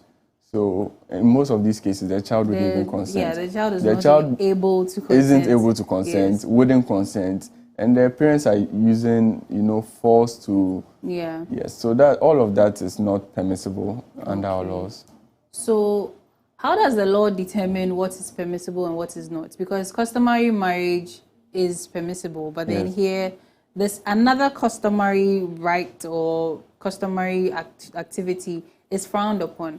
How is the law able to pick and choose? Well, even the customary law, most of it is still spelled out. Okay. You know, it's written in black and white. The laws are written in black and white. We have our constitution, which is in black and white for all of us to see. We have acts.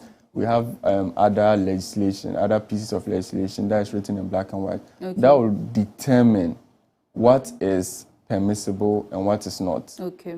What is permissible and what is not. And it's, with regards to child marriage, it's not permissible. Okay. So, we have another question from a viewer. So it says, my husband and I passed through the marriage process, but I came to know that he has a lady with children without my knowledge, and he has found a secret way to marry her in traditional ways. What should I do now? Okay.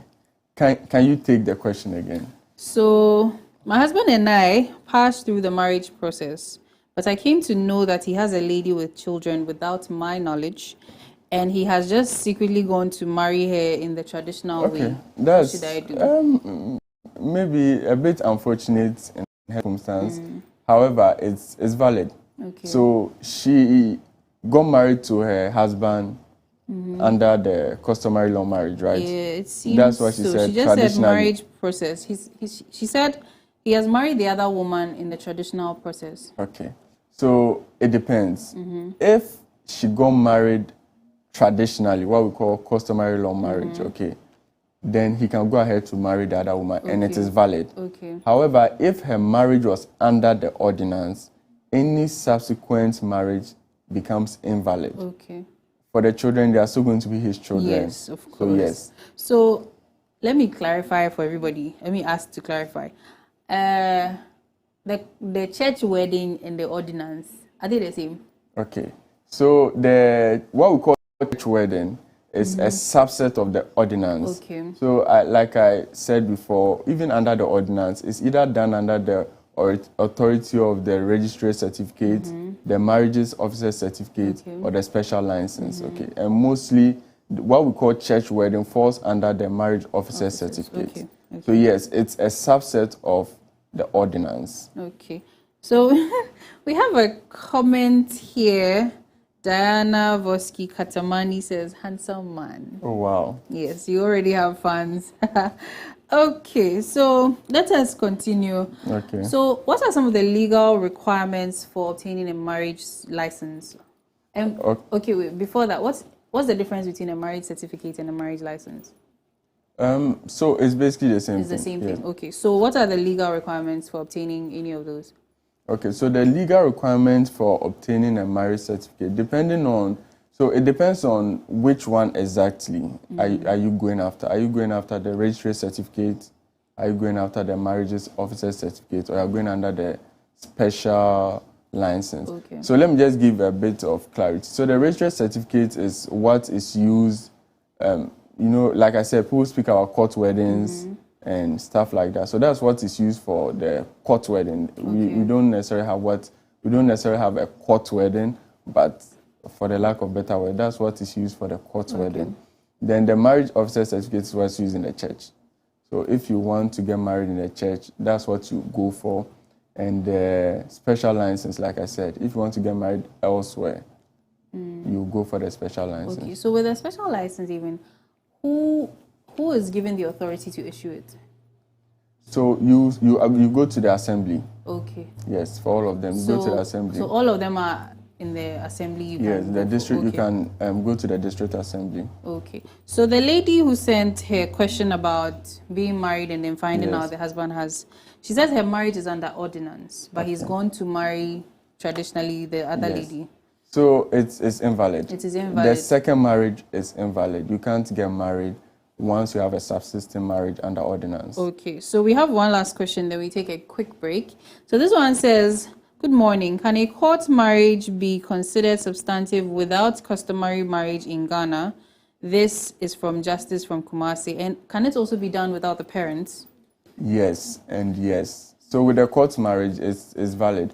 Without the parents, like I said, once they are of age, that's 21 and above, you do not need parental consent. So yes.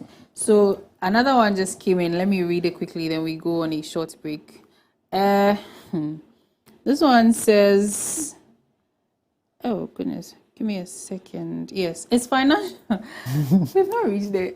Is financial responsibility only for men by law in Ghana? What can be done to a wife who refuses to contribute to the family or for the family? Sorry. That's an interesting one. No, it's not only for men. And you can apply, you can compel her to maintain the family as she ought to, especially when you have children. Yeah. You know, given the dynamics of our culture, it's very difficult for you to demand financial support from your wife. So that's why I said it's an interesting question. But if you feel like it's getting that bad, you might as well enforce your rights and that of your children as well. Thank you so much. Thank you too. It's time for a quick break. Right after that, we will continue the conversations and open the phone lines for you to call in and ask our lawyer here all your marriage questions. But please don't take all my time. I also have questions to ask. We'll be right back.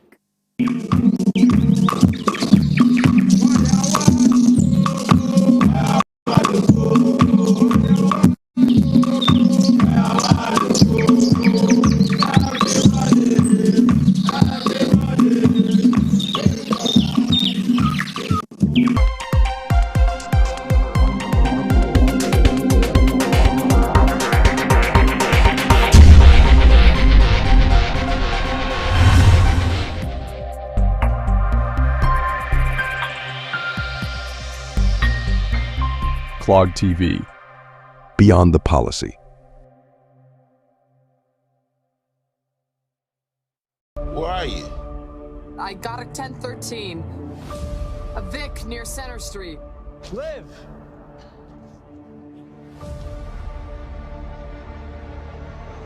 He tried to kill her. He tried to kill Kathy. Who's he working for? NYPD. He's the international liaison in Rome.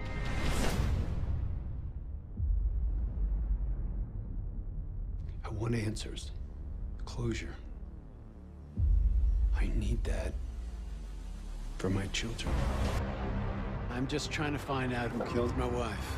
Upstairs is giving us the organized crime task force. Elliot is not in charge of it. Who is? Detective Stabler. Nice to see you again. Our charge is to bust an international drug cartel. I just haven't been able to prove it yet. I've never met the smart, dangerous, very bad man. I'd kind of like an introduction. I run a legitimate business enterprise. And my job is to catch scumbags. There's no doubt in my mind. I know what you are. Extraordinary accusations call for extraordinary evidence, Detective. Prove it. I will. Eli, get inside. Get inside. We can nail the son of a bitch who did this to your family.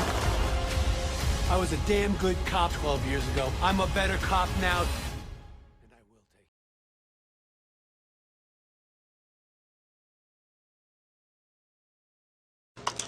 What's that? What are you doing? Painkillers. Oh, for you, for your leg. No, because they're yummy. But who knows? Maybe I'm wrong. Maybe I'm too stoned to tell.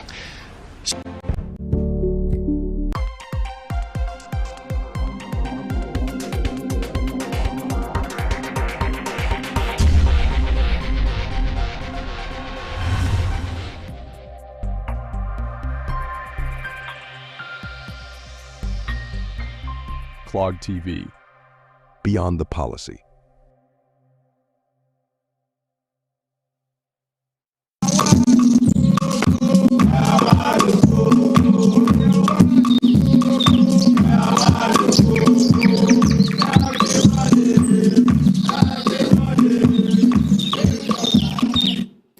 Yeah, welcome back to the Cocoa Digest Morning Show. If you're just tuning in, this is the Cocoa Digest Morning Show.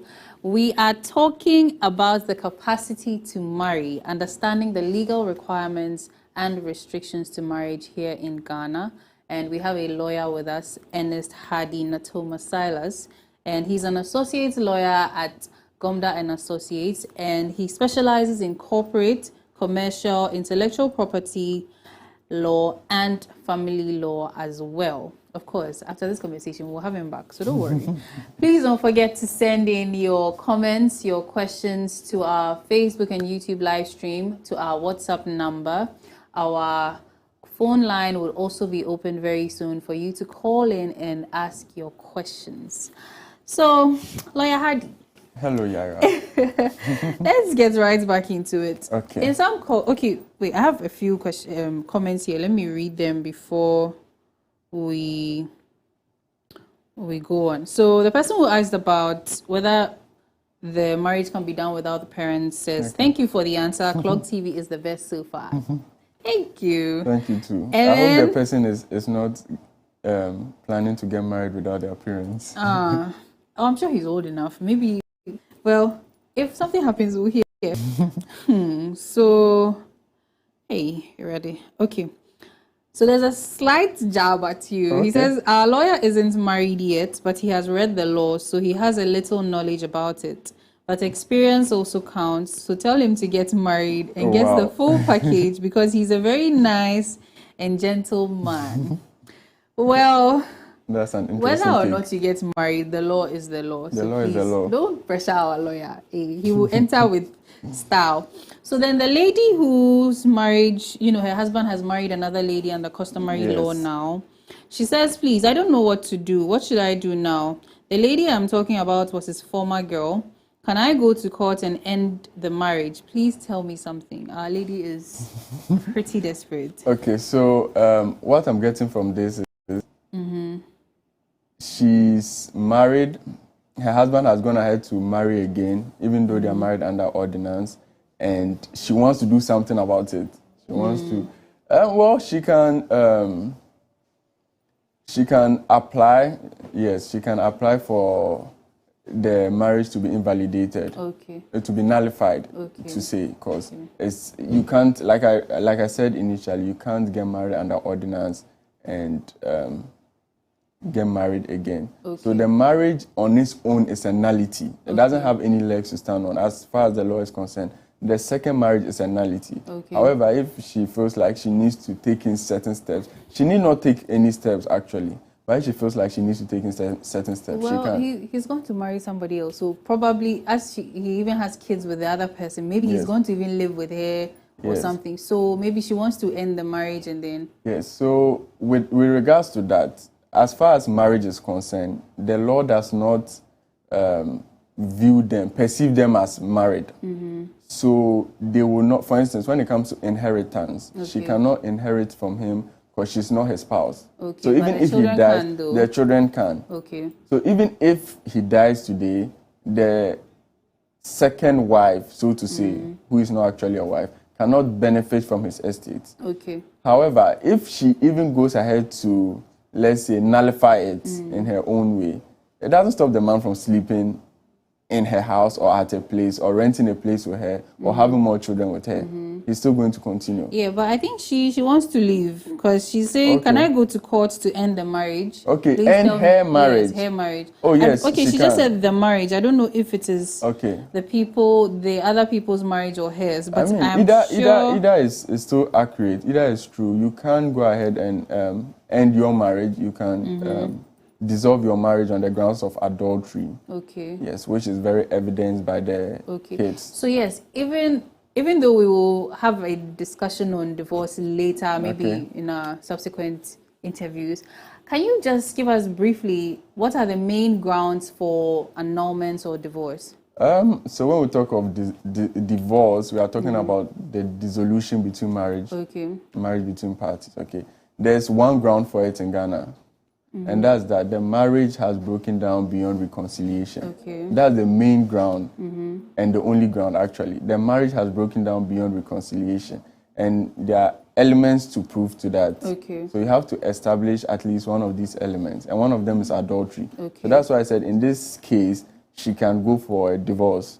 She can go and dissolve the marriage because there's evidence of adultery. Okay. Another one is separation. Another one is unreasonable behavior. Okay. When we talk about unreasonable behavior, what we are saying is that the man has behaved in such a way that you cannot reasonably expect, another human being to live with him. Okay. So these are just some of the ways to establish that the marriage has broken down beyond reconciliation. Okay, but let's say the marriage has not broken down beyond reconciliation. It's just these two parties that have decided, you know what, we are not doing it again. Yes. Is that grounds enough to... Well, yes. The law also gives room for maybe certain instances as that. The parties just want to come together and say, you know what, I don't want to live with her, she doesn't want to live with me, we want to go our ways. Okay. Yes, so the law also allows for such an avenue. So what about if one party wants out, the other party is being hysterical and holding on or something like that? It happens. It happens sometimes. It happens sometimes where you see one party being very much in support of a divorce and the other party saying, no, I'm not going to let you go.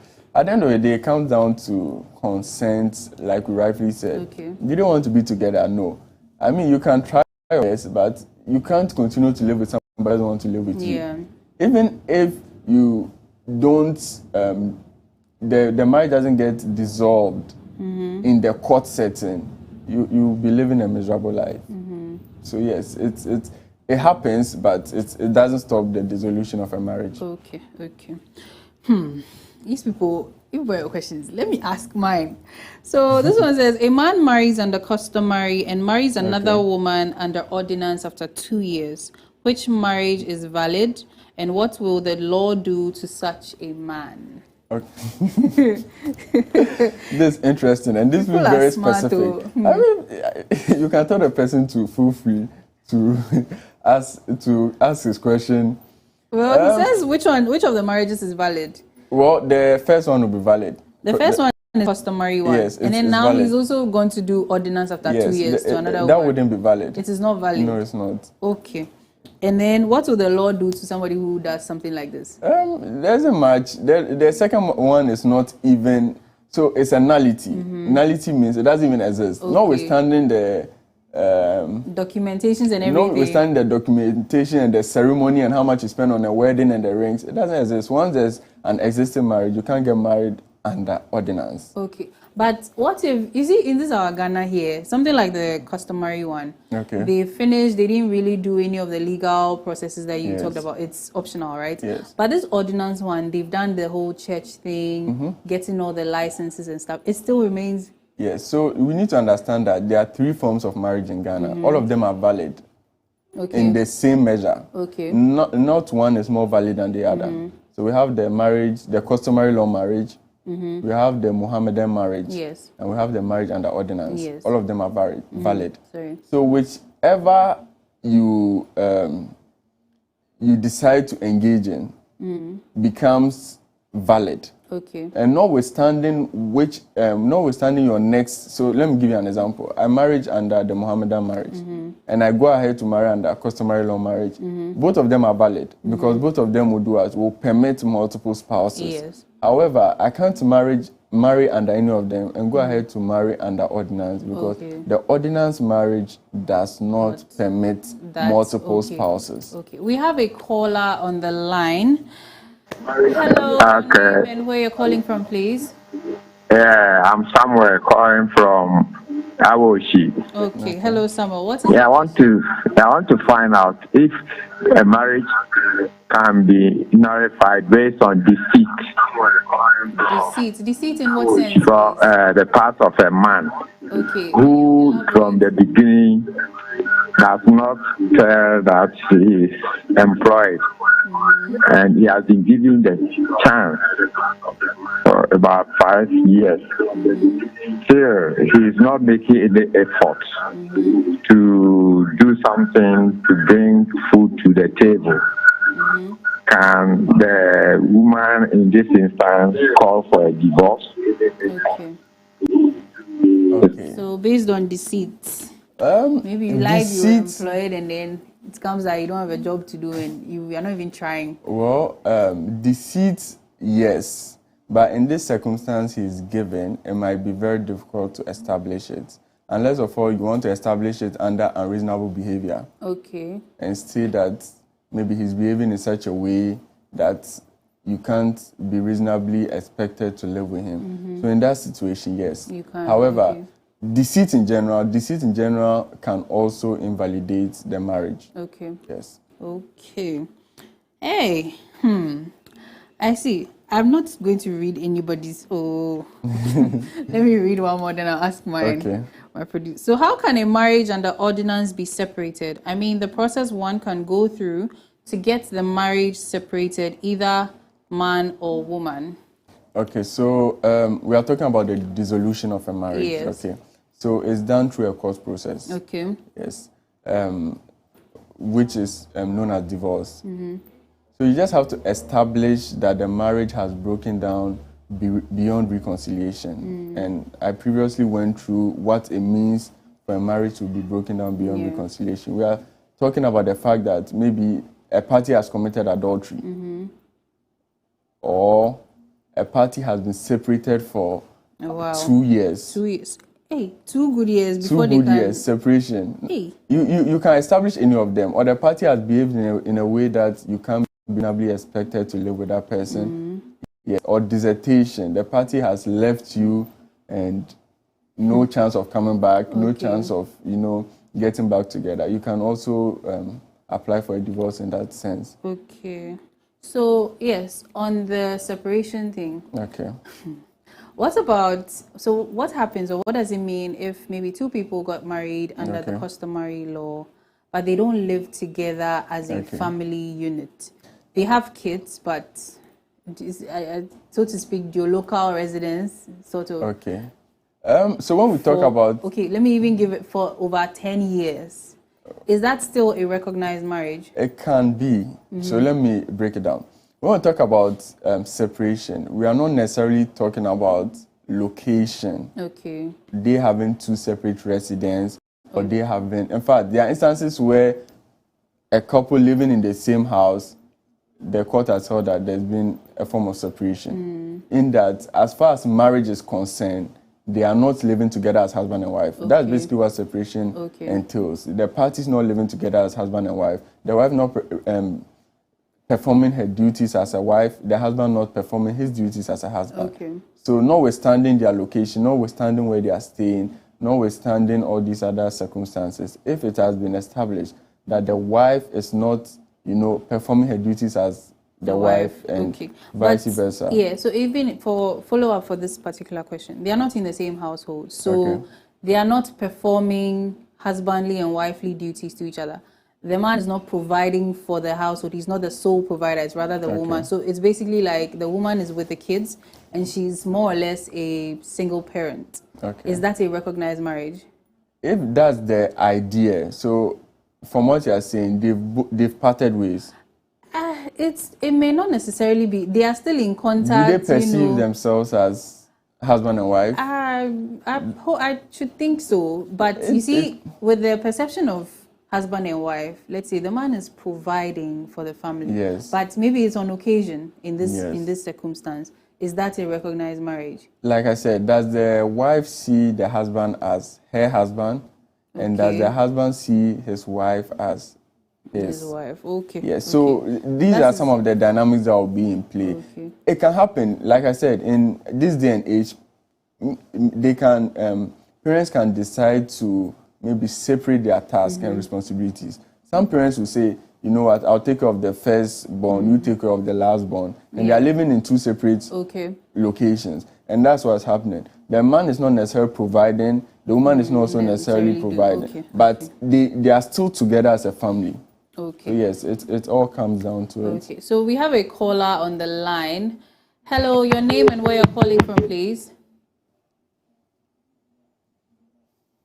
Oh, we lost the caller. We hope you call back soon. So how early can a couple divorce?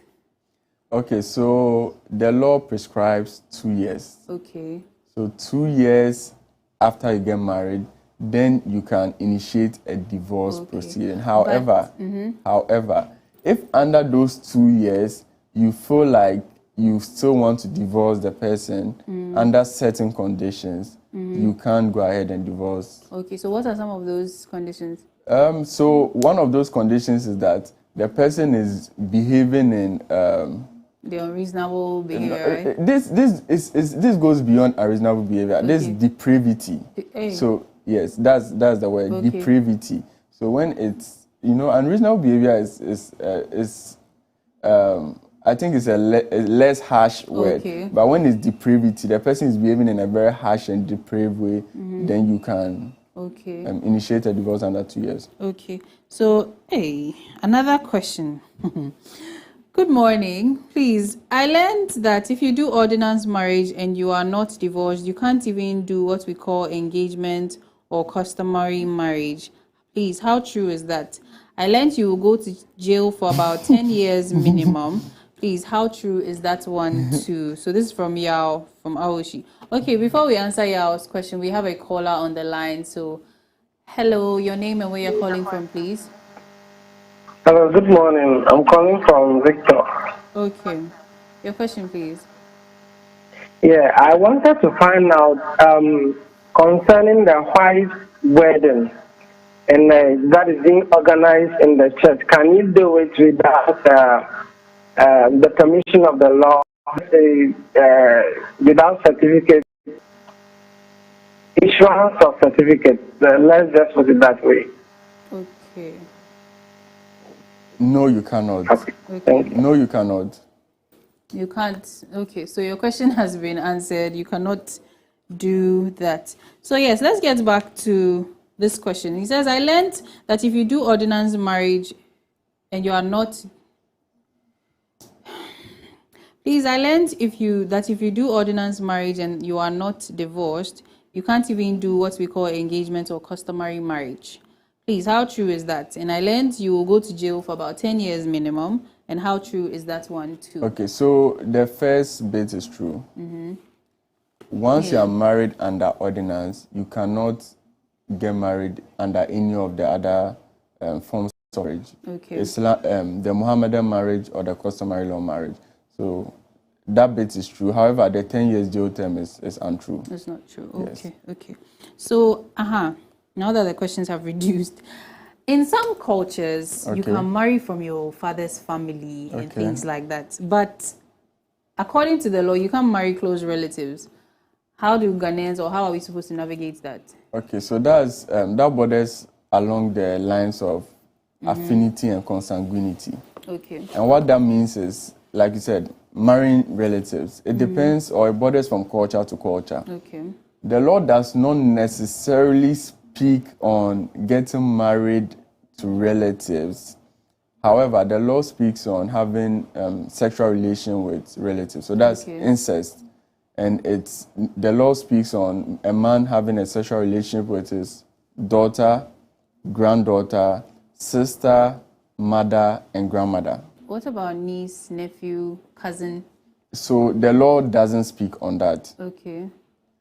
The Criminal Act, Act 29, doesn't speak on that. Okay. So when it comes to affinity and consanguinity, we are looking at the customary law practice. Okay. In certain customs, your cousin is regarded as your sister or your brother. Yes. So in those customs, they do not permit marriages within maybe the first cousin, but might permit within the second or third cousins.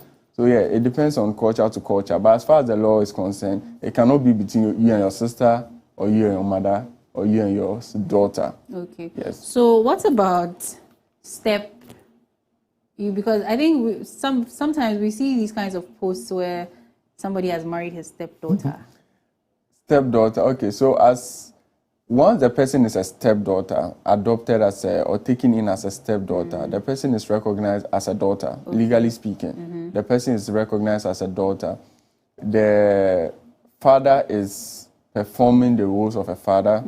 So in that case, the father cannot go ahead to marry the daughter. So what about if the woman's daughter, or the woman in question, the mother of the stepdaughter here, she and the man are divorced, but he was the one who took care of this child, till she became an adult. What about that as well? That's in such a situation, as rough as it looks, once there's a divorce, and the responsibilities of the man as father of the girl is no longer in play, Okay. he can marry her. Because at that point, he's not her father. He doesn't operate as a father. They don't have any biological bond as well. So he can go ahead to marry her. But wouldn't that beg the question of some pedophile tendencies? Because you took care of the... Okay. I think I'm getting a few more questions on divorce. We need to have you back for... We have... you said they have 3 forms of marriage, but he says there are 5. Okay. So he says 1, customary marriage. 2, ordinance marriage. 3, Islamic marriage. 4, common law marriage. And 5, traditional marriage.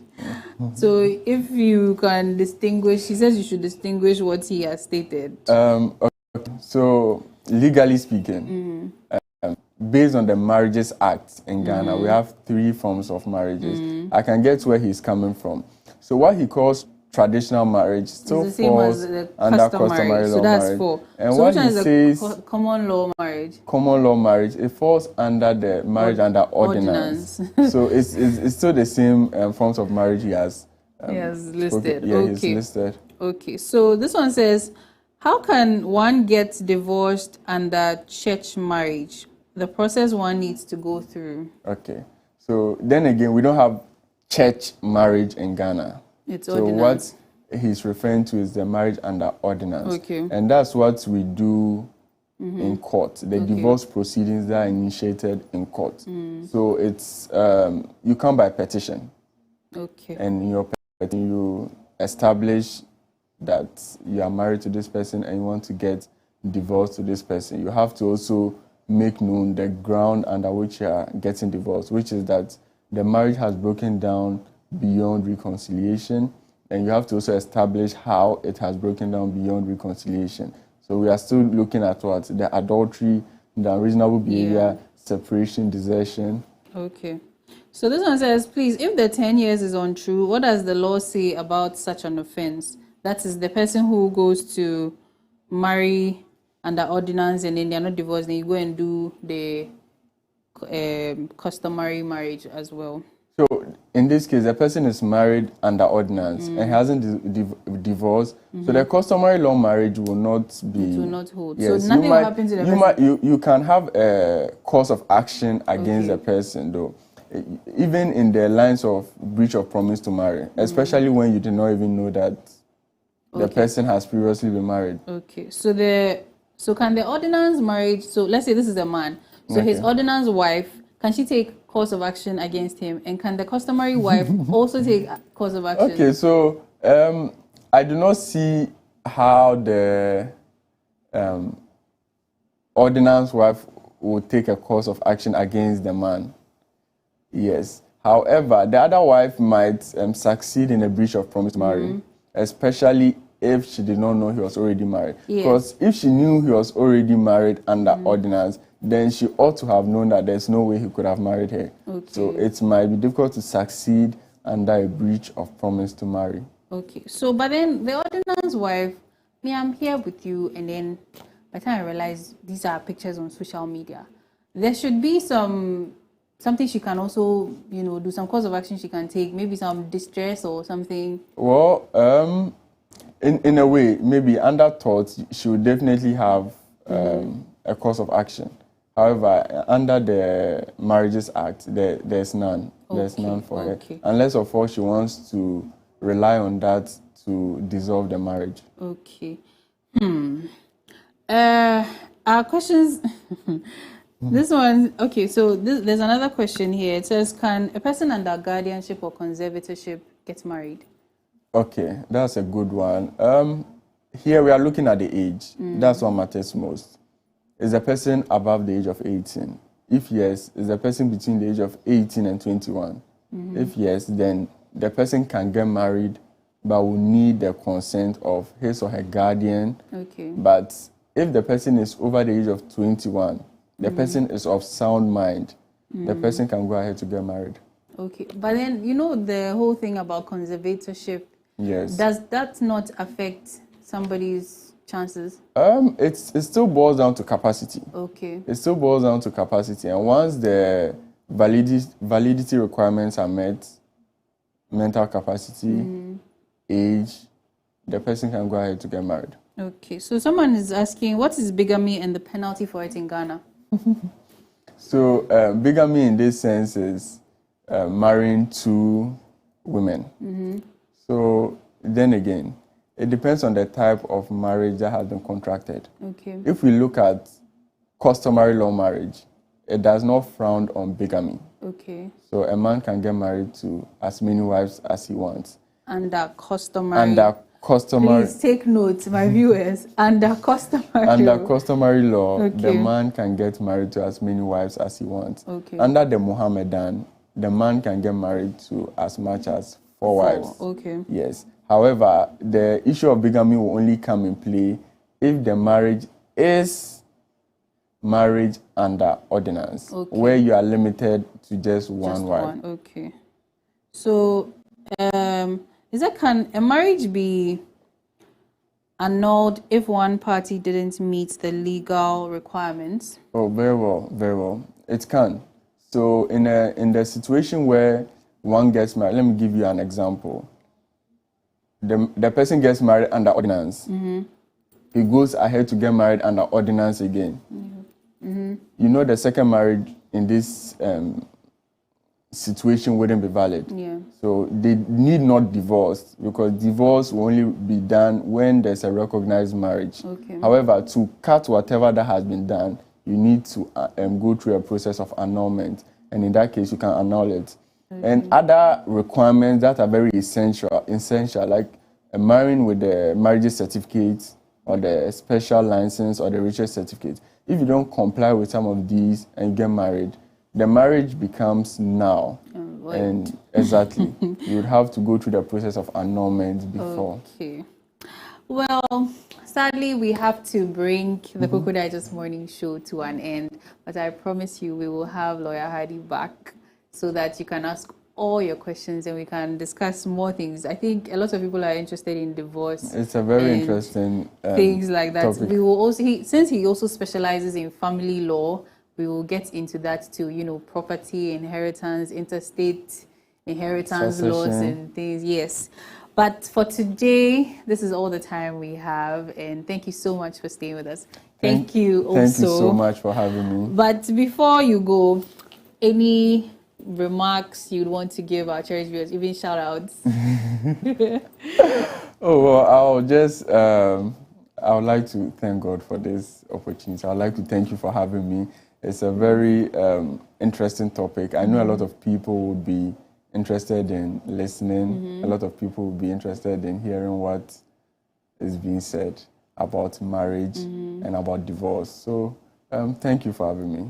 You're welcome. And thank you also for granting us the chance to interact with you. Do you have any shout outs to anybody, Gomda and Associates, your people? Oh, of course. So my boss, lawyer Ali Gomda. Okay. Big shout out to him. And my senior also, Senior Bernard Agote, big shout out to him as well. And all the associates at Gomda and Associates, a big shout out to them. Okay. Thank you so much for joining us. Thank you for having me. And of course, thank you, my cherished viewers, for joining us here on the Cocoa Digest Morning Show. A big thank you to our management, our production team. A big thank you to our sponsors, everybody that joined hands to make this program a success. A big thank you to Papa J and Papa C, God over everything. We are thankful to you. We are grateful for all your help and immense capacity that you've built for us here. We would see you again bright and early on Tuesday morning. So do have a blessed weekend ahead.